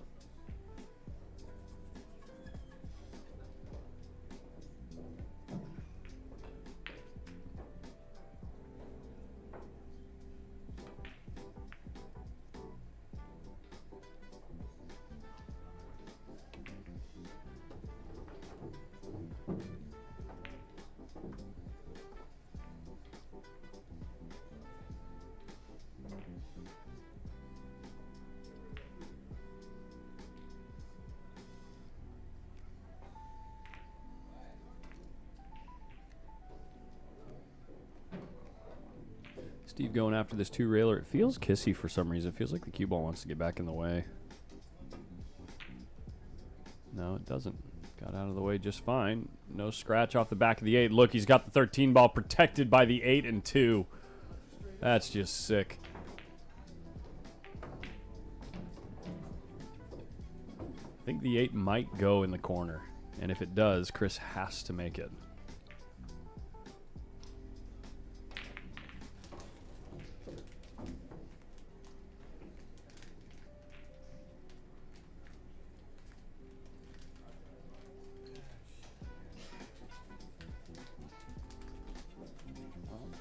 Or he's going to play the ticky game.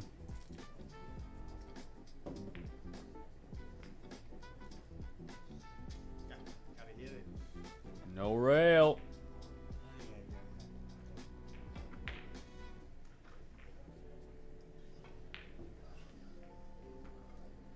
Be close to it. You left it tough. You left it. Yeah. Oh, you did. Big pocket? It's a small pocket, actually. It shrinks it. It doesn't make it bigger. I'll shoot it just to shoot it. So I don't have another shot.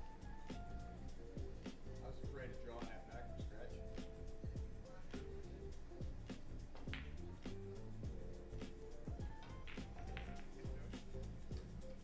I wonder what Steve is mulling over here. If both these balls are frozen to the rail, it's very difficult to pocket this ball. But actually, it might be impossible for both of them to be frozen. Otherwise, Chris would have gotten a rail on the last shot.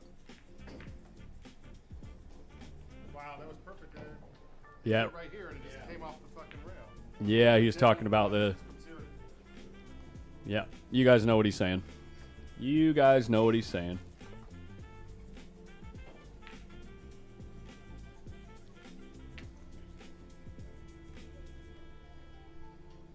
Still gotta give it to you, probably.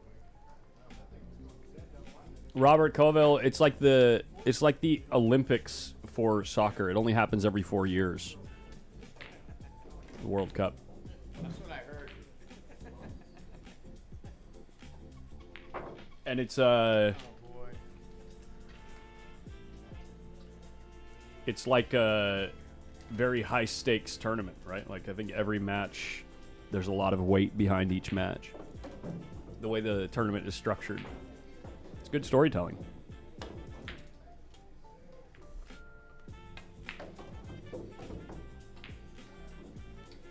And this spells the end of game 1.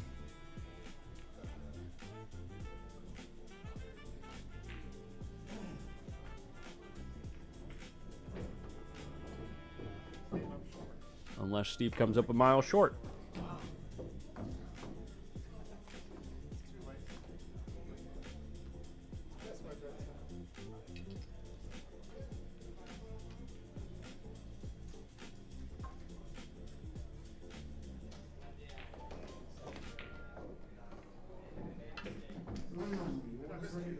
This ball's going to come up a mile short, too.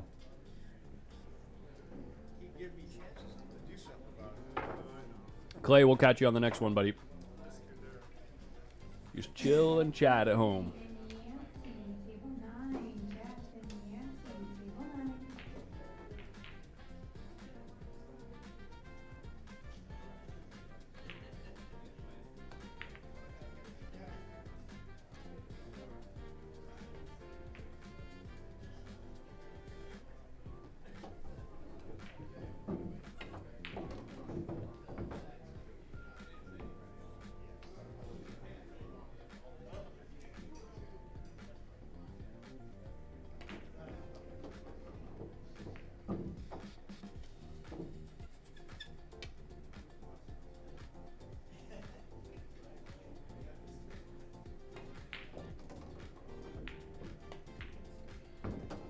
Good shot, Chris.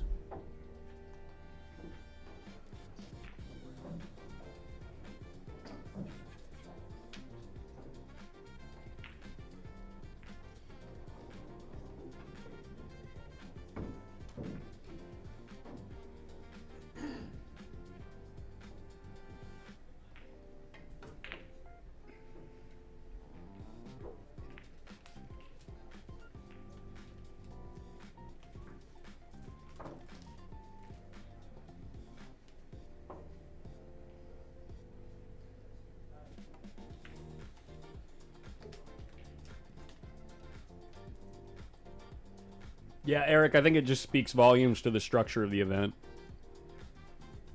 It's structured very well. It's promoted very well. It's the most watched sporting event, I believe, in the world.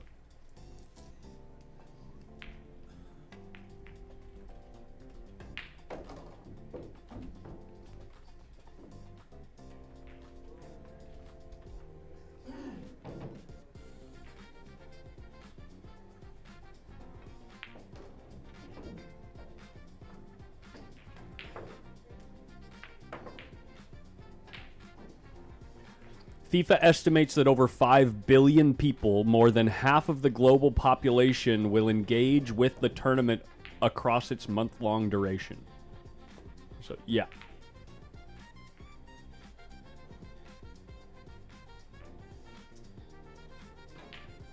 Give me what you want.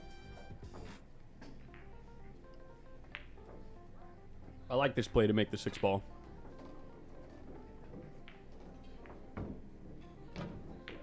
Oh, he's two-railing the 7. And he just made it. Woo! Stanky. This ball's difficult to get out from here. Can he follow this ball in from here? Watch out over there. He's jumping it off the table. It's not easy to follow in, and actually from this distance, it's not easy to jump off the table.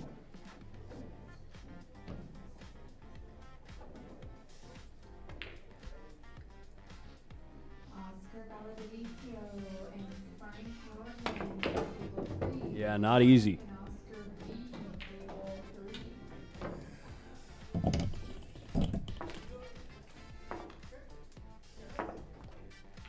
Robert, is it Robert Covell or Robert Covell? First or second? Covell or Covell?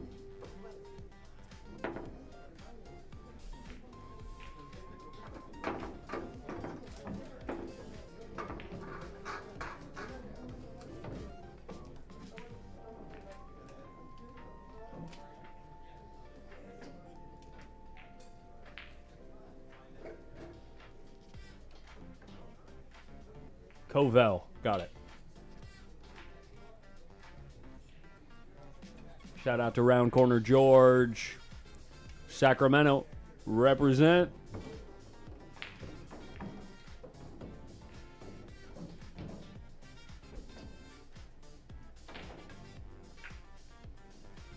Really nice break from Chris there. Wow. Looks like Steve might be able to come off the bottom of this one ball and get safe near the pocket. Maybe even glance off of that stripe that's next to the rail. Looks like maybe it's the 11. Yeah, didn't even need to.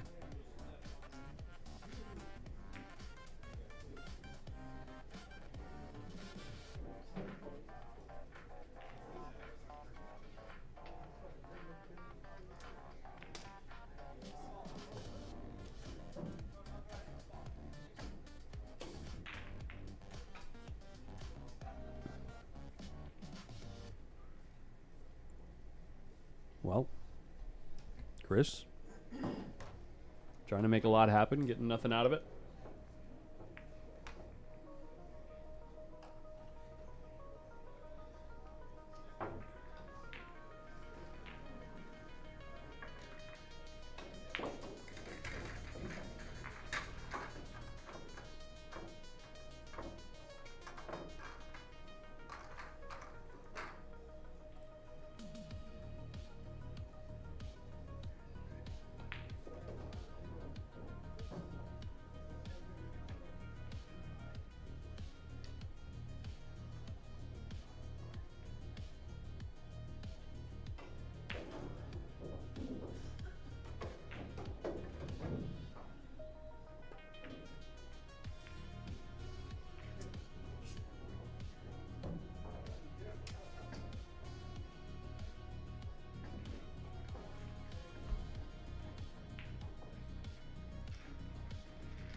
Yeah, Robert, I'm the same way. I tell people all the time, I don't follow any other types of sports, but I could tell you well, not everything, but a lot of stuff about pretty much every top pool player in the world.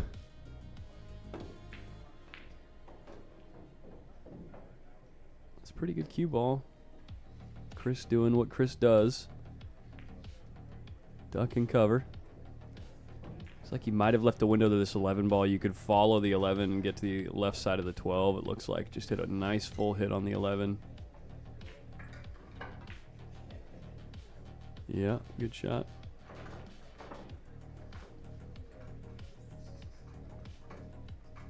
I actually don't feel left out at all. I thoroughly enjoy doing this kind of stuff with you guys instead of spending my spare time, you know, trying to find out which running back is going to get the most yards this season.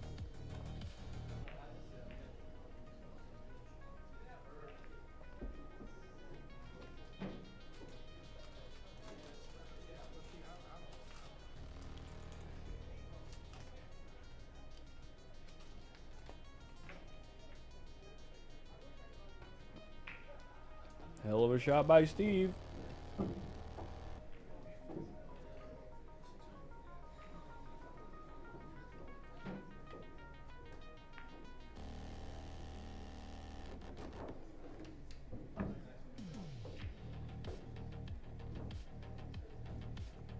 Checking to see if that 8-ball plays. I don't think it does. Question is, if he draws back off this 14, what's he going to get next?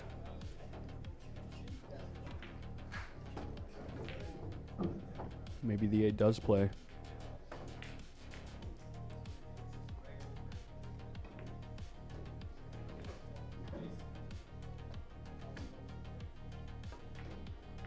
It does, and he's got them all open. This is why Steve is so dangerous, man.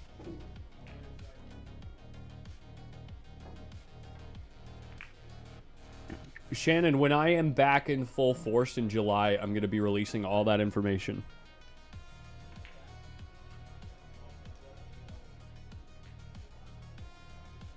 I'll probably do that during the Chuck Markulis. Like, all the announcements and everything. Not the Chuck Markulis, I meant the Brendan Crockett.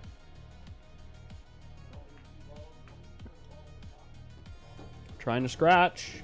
Doesn't quite get there, but I think he corner hooked himself on the 3-ball. I wonder if this 3-ball combo 13, 12, 6 is playable. He's checking, laughing that he's corner hooked.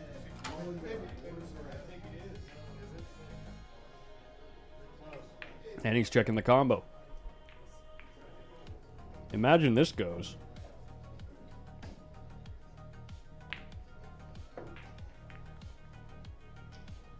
It goes.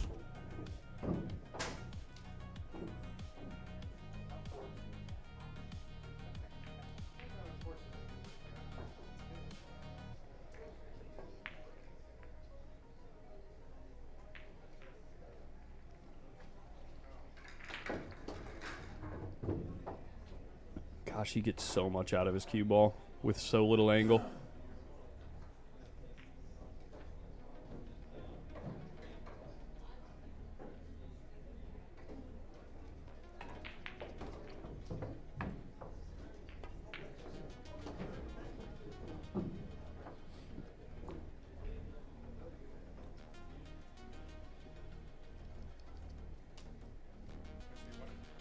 Maybe someday the rest of the world will know exactly how ridiculously difficult it is to do what these guys do.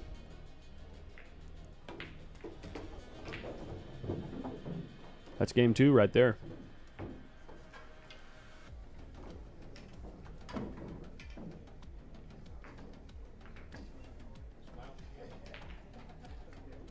It is ridiculously difficult.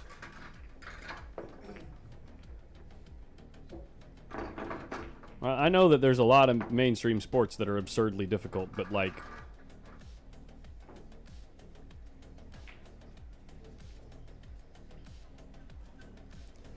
genuinely, guys, here's a genuine question.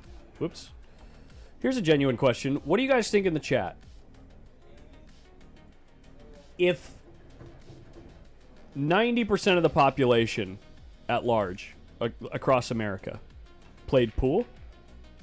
What percentage of the people do you think would be able to play pool as well as a guy like Steve Hausch or better? Right? So if in Sacramento there were, we'll call it 900,000 people, because I know Sacramento's close to 1 million. If there were 900,000 players in Sacramento alone, what percentage of people do you think would be able to play as well as a guy like Steve Hausch?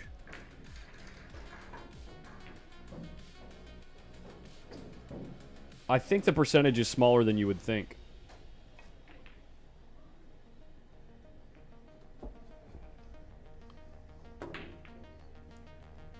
Because, I mean, you can look at league numbers, right? You can look at league numbers and look at how many players play across BCA and APA and all these other leagues.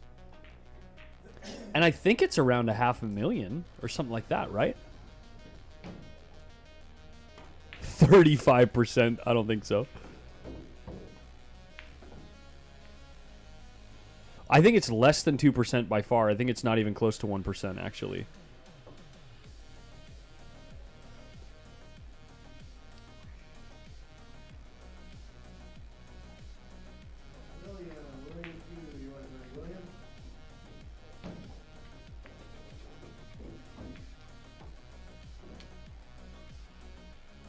What did you say, Nick? I missed your first comment. You said people.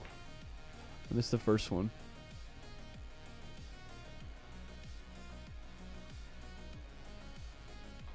Fargo says 1 in a million people be 700.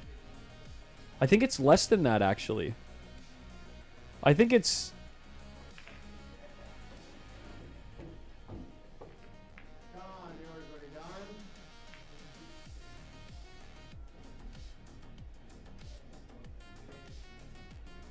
In the Philippines, it's most all? No, I don't think that's accurate. I think that in every room out there, you can find players that are this good.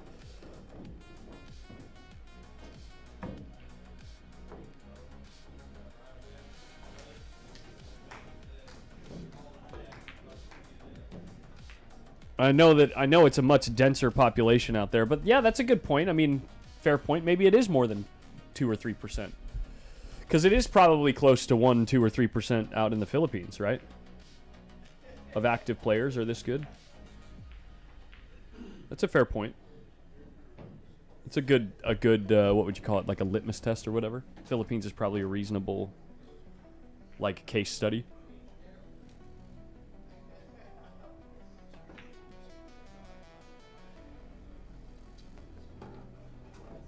Yeah, I was trying to remember what that statistic was. Fargo Rate released a statistic a while back. I think it was 30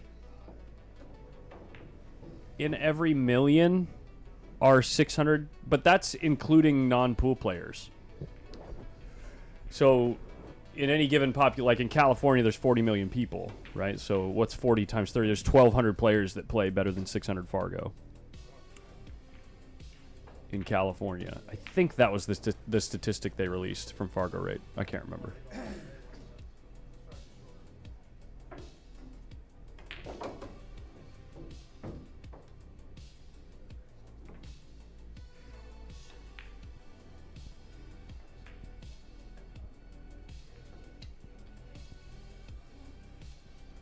Yeah, I would assume it's probably similar to Scratch Golf, yeah.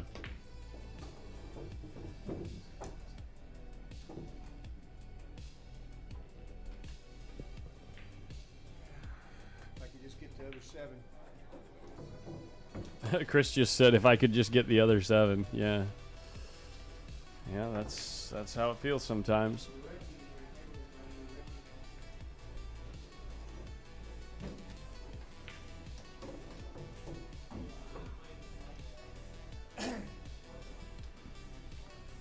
$700 is shortstop. Strong local player. Pro level these days is closer to like $750, $760. 800 is world class.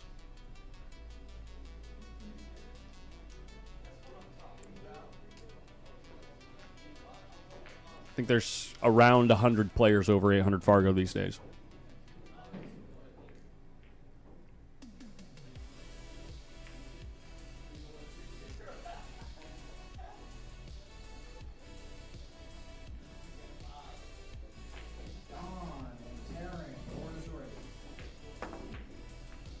Good shot. Really good shot. Steve checking out his options with this 15 ball.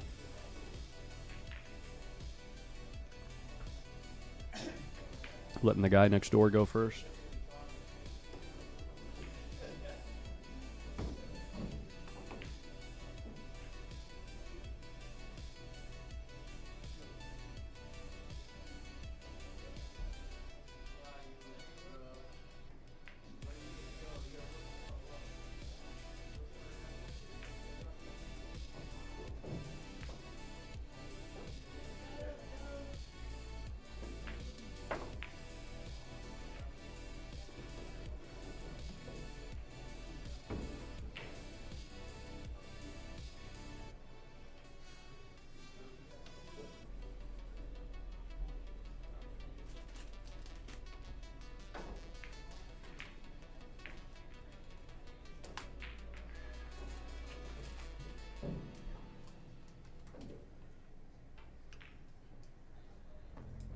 What is SD 117?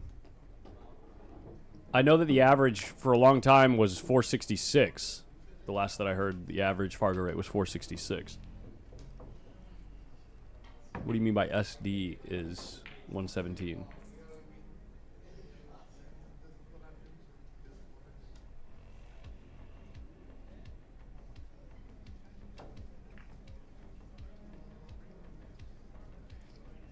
Brian, yeah. That's like a top local player is 700. Strong top local player. 600 is a strong intermediate to what you might just call an advanced player.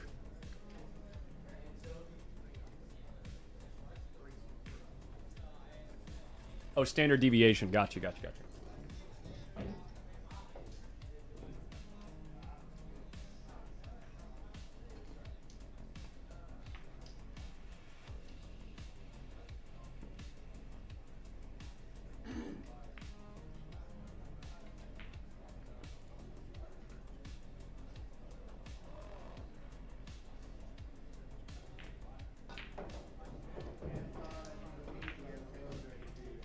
That's a hell of a shot. Look how close he got the 9 ball to his pocket. And Steve is saying the table did something funny.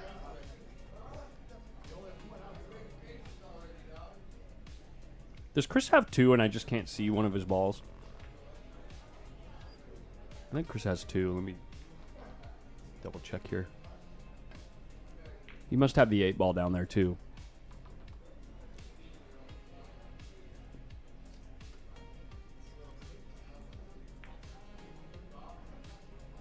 I see what you're saying, Kevin. Yeah.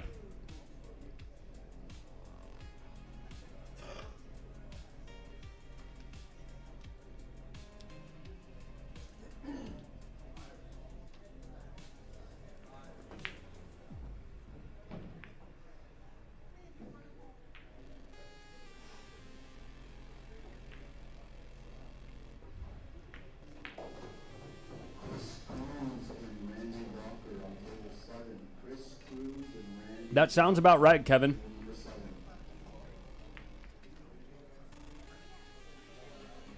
Two-thirds of the player pool is between 340 and 580. That sounds right.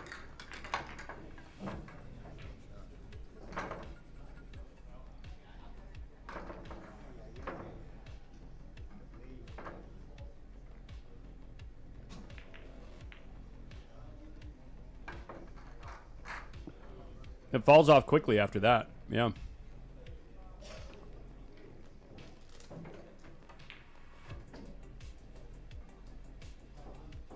Yo! Who goes there? Hi, Lisa. How are you? Sure.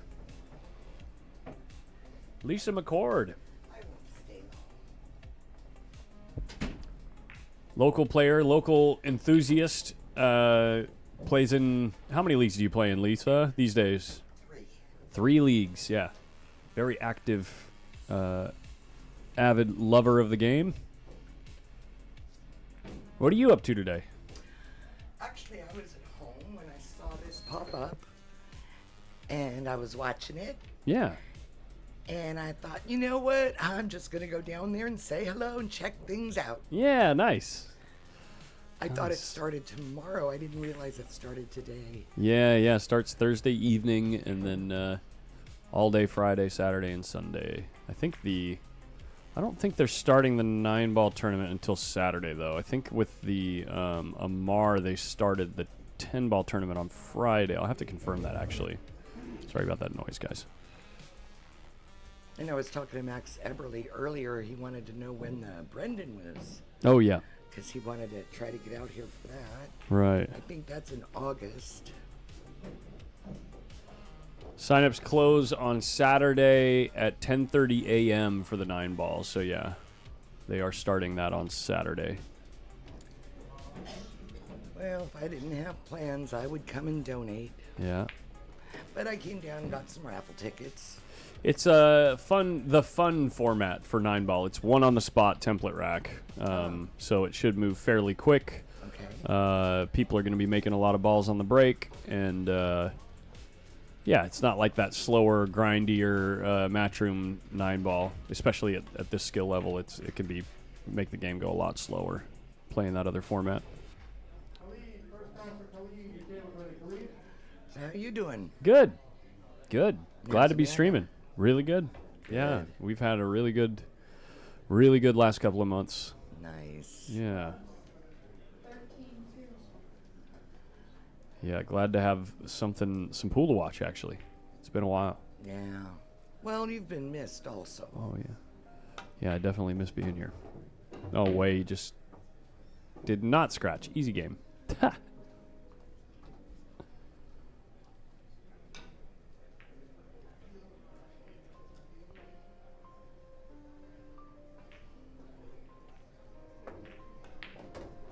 Steve does put the combo down.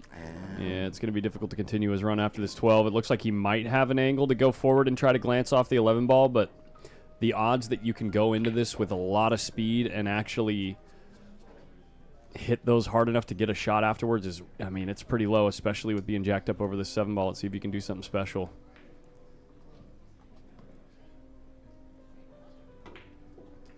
Not quite enough. Maybe this 11 clears. It's difficult to tell from this angle.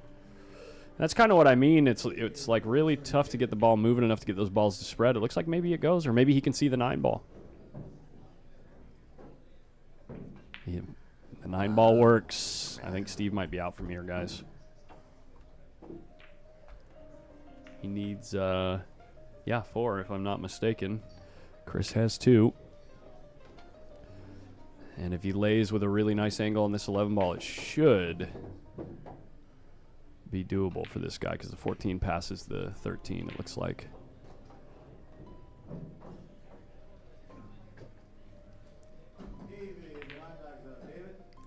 Just waiting for Oscar Valdivieso next door. And 14 passes indeed.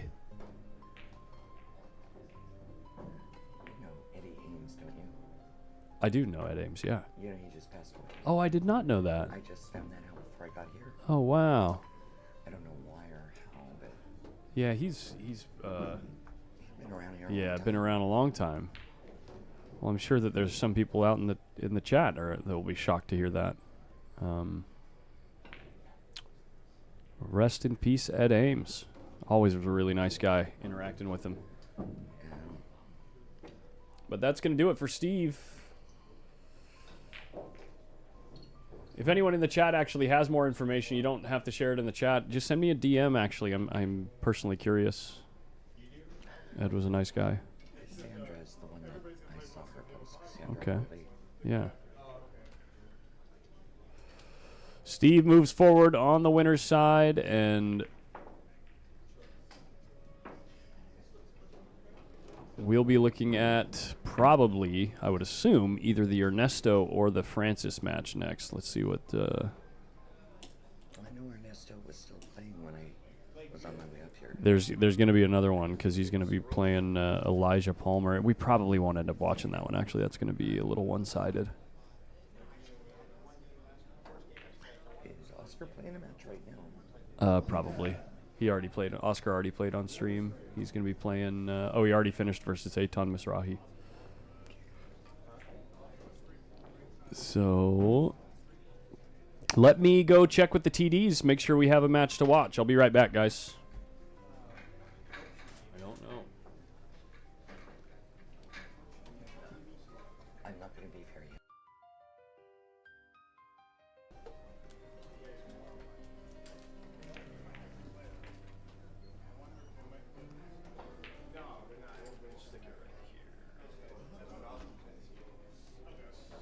I promise not to touch a thing. I'll put you guys over here on Bob. Actually, I'll let you watch Frank Nordman versus Oscar Valdivieso.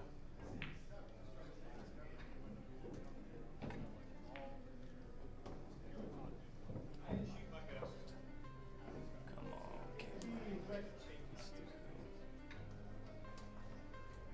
Somebody did comment about Eddie. Oh, Risky found him at his house.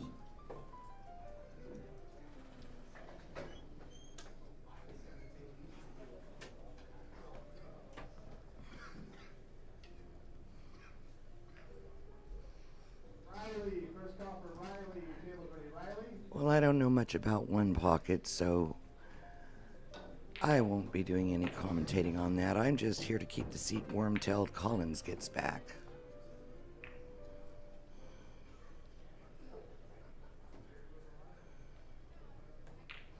Hope everyone is doing well out there tonight and enjoying the stream. Riley, second call for Riley. Table ready, Riley. Riley, second Really call miss for having Collins stream more often, but hopefully in the future he'll be back a little bit more often. It's always good to chat with other people in the chat too during the game. And I always seem to learn something about the game when I watch the stream, so it's never a waste of time. Table ready, set.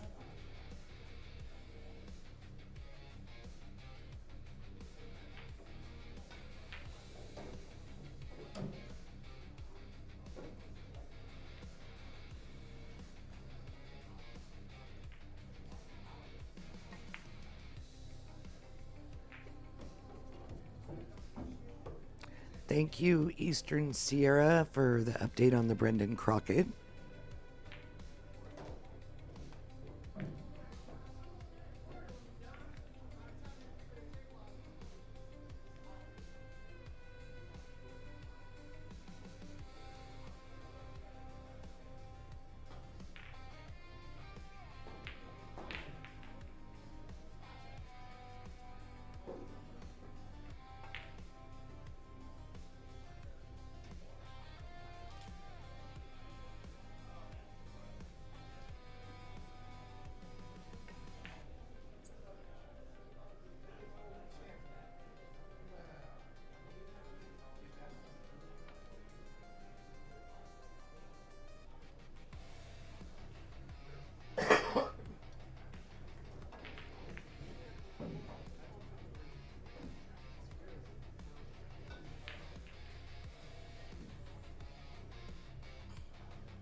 That's interesting way of using the bridge. I don't think I've ever seen that before.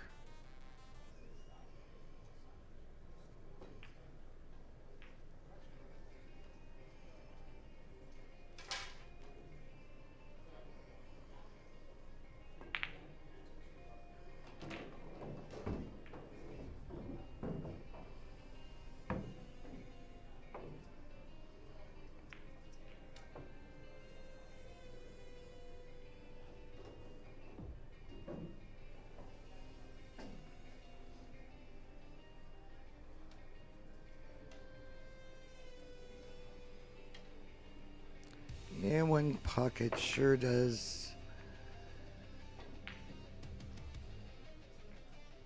have to be played with a lot of patience. Not sure if I'll ever get there.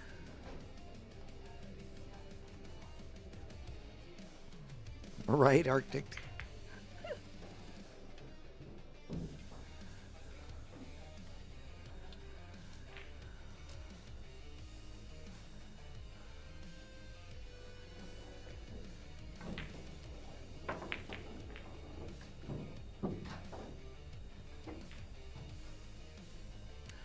So what's everyone's opinion? If I were to try to practice playing one pocket, does it improve my game or does it frustrate me more?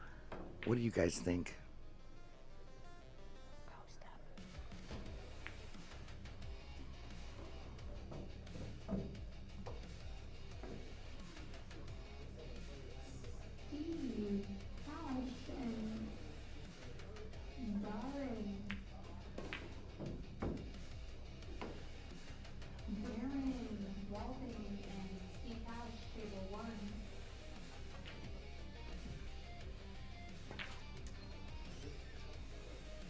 You know what, guys?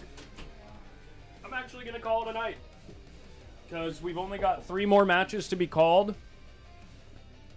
We've got 3 more matches to be called, and all the matches that we're waiting on have taken quite a substantial amount of time, and so I don't think it'll really make good for good TV if they play in their next round on the TV table. So might be kind of a long... It sounds like they're going to be long, grindy matches with a lot of balls going up table, and I don't want to burn myself out on the first night.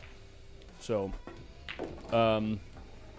yeah, short stream night 1, long stream tomorrow. We'll be back at noon tomorrow, and probably streaming until 10, 11, 12 midnight. Yeah, depending on how things go. I'm assuming they're going to end up playing the finals on Saturday. That's usually what they do.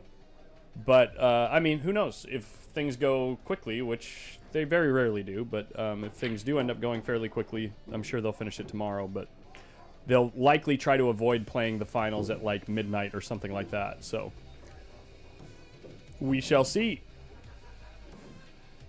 May I say something? Yeah, of course, yeah. Thank you all for your feedback. I think I'll give it a shot and see what happens. Yeah. Good night, everyone. Cool. Thank you. Yeah, of course. Good to see you, Lisa. I'm going to go out there right now and sweat Randy Walker versus Chris Cruz because someone's up 2-0, and I've got a feeling it might be Randy because Randy has been playing jam up lately. Freaking jam up. Actually, I'm going to watch till the end of this game live with you guys. Because I want to get a gauge on how Randy's playing when he's under pressure. Chris Cruz is a great player. Great player. One pocket player. Very smart. And I really want to see how Randy is holding up under pressure. Because if he plays in this tournament like he's been playing against me lately when we're knocking him around. I mean, even on the days when I'm hitting him good, he is just torturing me. And it used to be on the days when I was hitting him good, at least it was competitive and close, and I'd win, you know, close to half the games when I was hitting him good.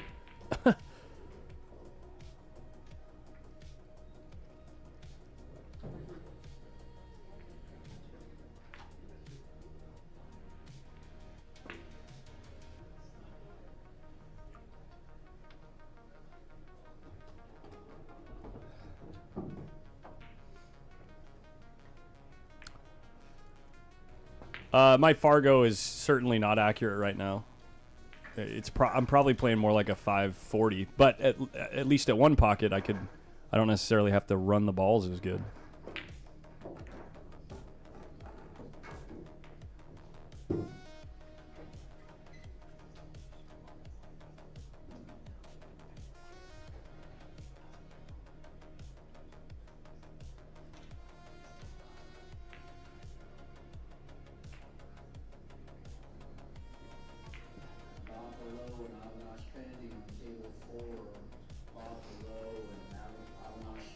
I would not blame Chris for going after this 6-ball, especially at speed. I like going after it at speed and trying to follow all the way up table and back down to the right side of the 10-ball.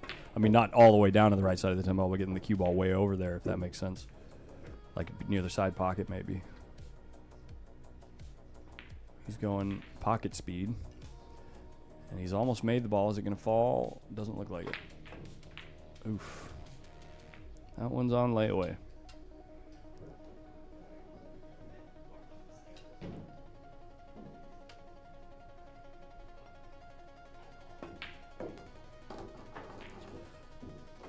Clay, it feels like a 540. I can't run out to save my life right now, man. Cannot run out to save my life.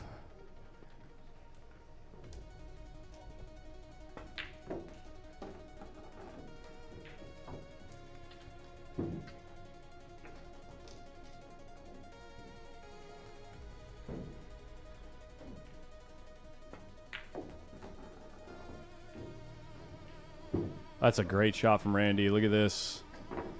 Hits that ball perfectly thin to go all the way up table. Ooh, he went up a little bit high, actually. I don't think he was trying to give up the whole 10 ball.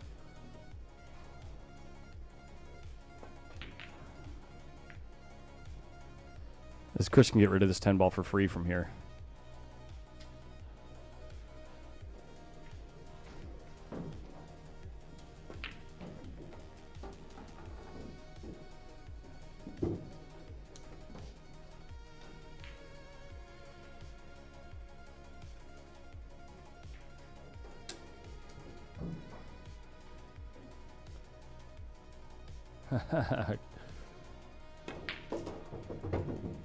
Maybe by the end of the weekend I might start hitting them good again, but I'm definitely not hitting them good the last few weeks.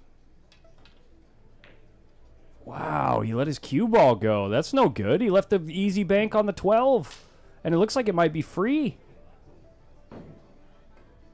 This is one of those spots where, like I said, or I was talking about earlier, Randy would literally never miss this 12 on me. If it lays as good as it looks like it lays. This camera angle is not the best angle because it's kind of off center to the table, so I can't exactly tell if it lays like that natural bank where he can follow and maybe even run into the 5-ball with his cue ball for free. He would never miss this ball on me. Looks like he's forced to shoot the 1. What's he doing? And he's missed the 1. But it was still a great shot. Yo, Aaron, is glad to be back.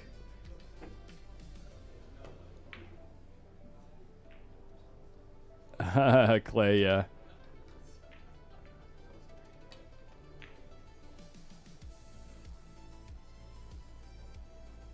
Yeah, Clay. I don't think so. That couldn't save me.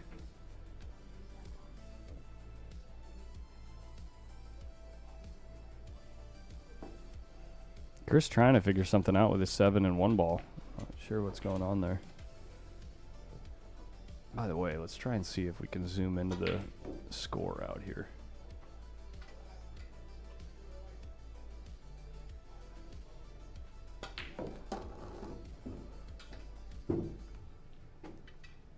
Looks like Chris is up 3-2. Oops. Ooh, this is dangerous. This 1 ball looks a little bit deeper. Or might be a little deeper than it looks here. This ball has to go. Hit it good.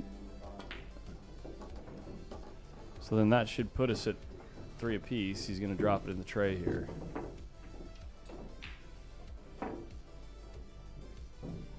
Yeah.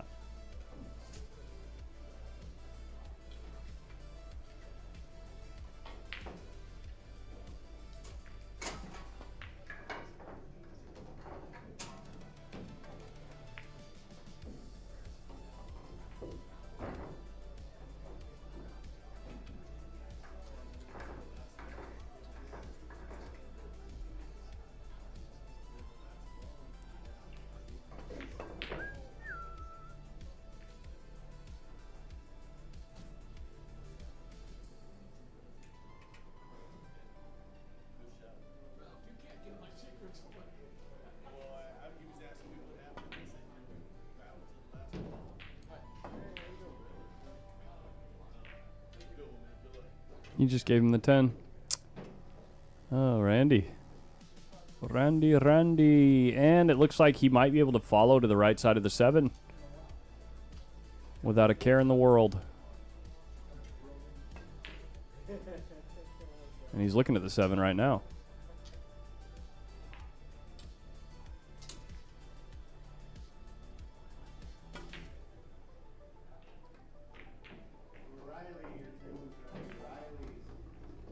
Where's the cue ball going? Came up a little short, and the 10's not going to fall. Look at this.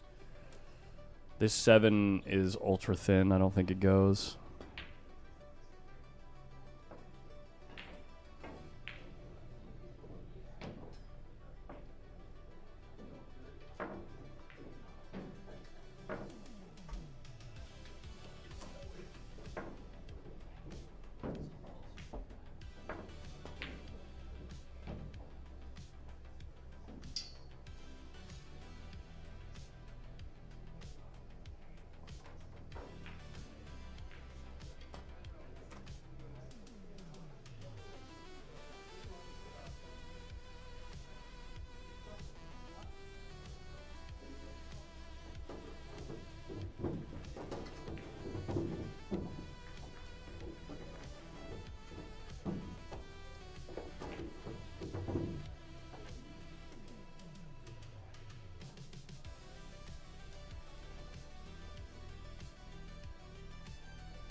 Randy is looking at this for a long time. I'm surprised he's looking at this so long. You just got to kick this ball in. It's a one-rail kick. You got to pick either way, and you just hate to leave the 7 ball there as a bank, but there's not really much you can do about it.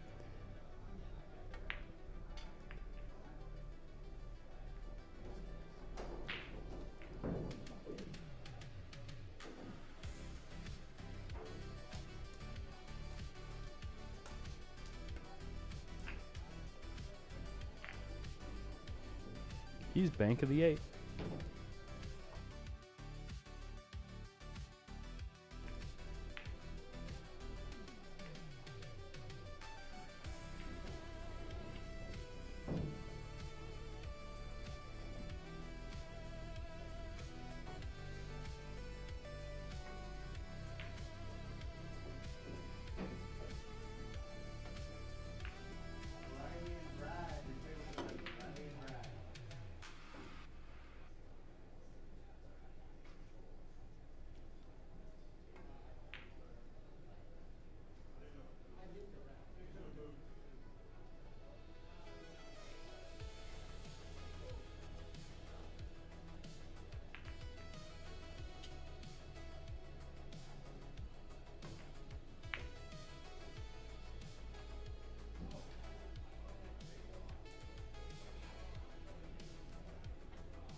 It looks like this is going to be the end of this game. I mean, Chris Cruz is very... We got 3 Chris's in this tournament, guys. We've watched all 3 Chris's. Are there any more Chris's in the tournament? I just realized we've watched 3 matches. We've had 3 Chris's. Anyone else? Anyway, he's a great player. I would assume, as soon as you talk, as soon as you compliment him. Fargo once published a histogram of their data. At the time, they tracked about 64,100 players. Of them, 800 had ratings 710 or higher, or 1.2%. Well, there you go. Dude, JJ, me either. I haven't seen those long gym shorts and knee-high socks in a long time.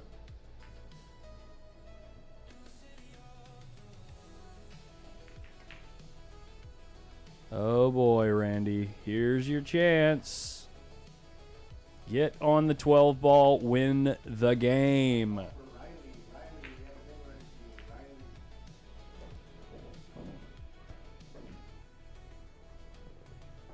Get on the 12 ball, win the game.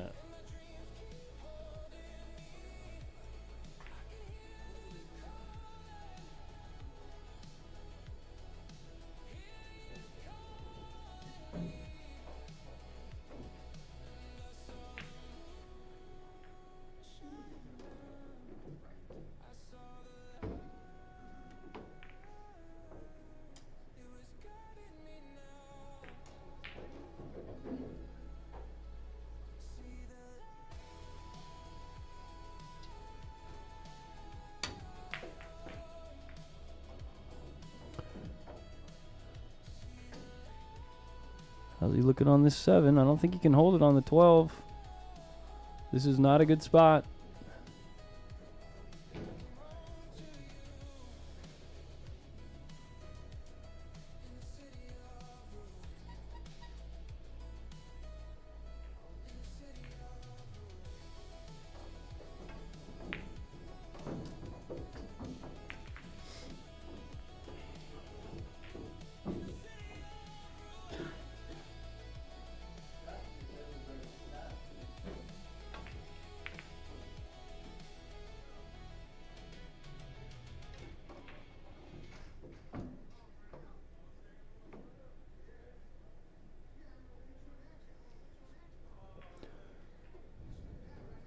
This is sick. That's a sick spot.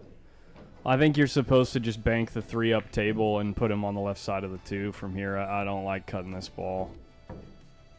I mean, you just lose so often when you don't make this ball.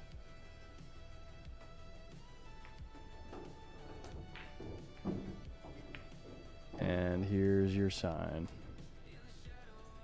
Oh, and he scratched. That's the worst.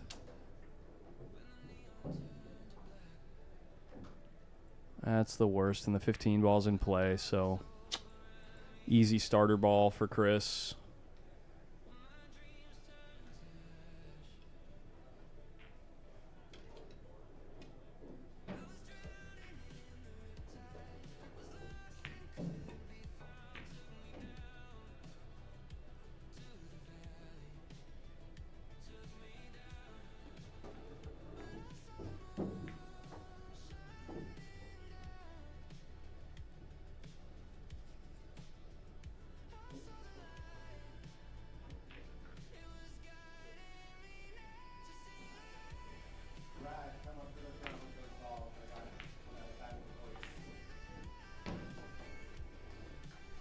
Where you going, Chris? Oh, never mind. You get in perfect shape. Well, we're about to find out if Randy is up 2-0 or if Chris is, so...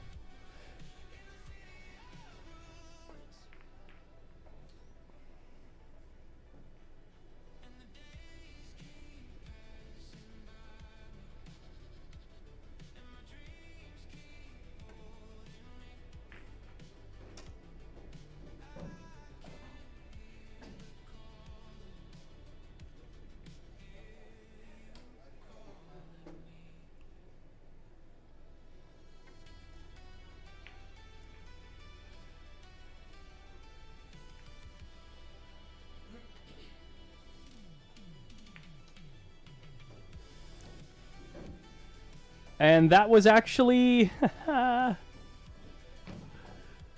the first game. Guys, I'm going to call it a night. That's it. Round 1 in the books. We will be back tomorrow at noon. Tomorrow noontime. Shout out to, one moment.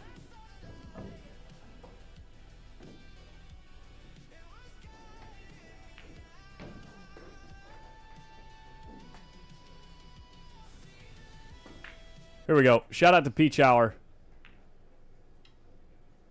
Shout out to Peach Hour.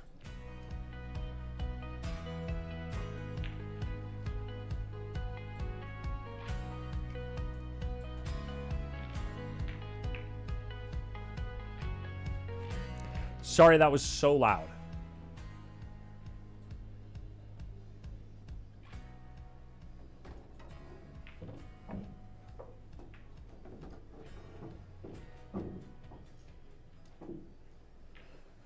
Sorry that was so loud, guys.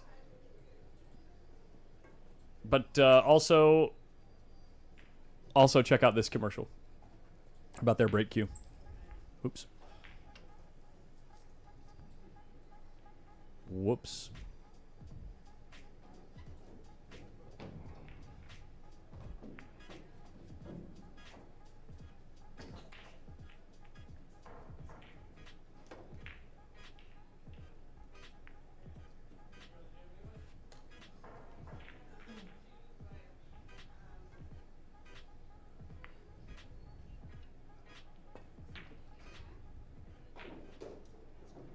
All right, everybody. Have a good night. We'll see you tomorrow. Peace out.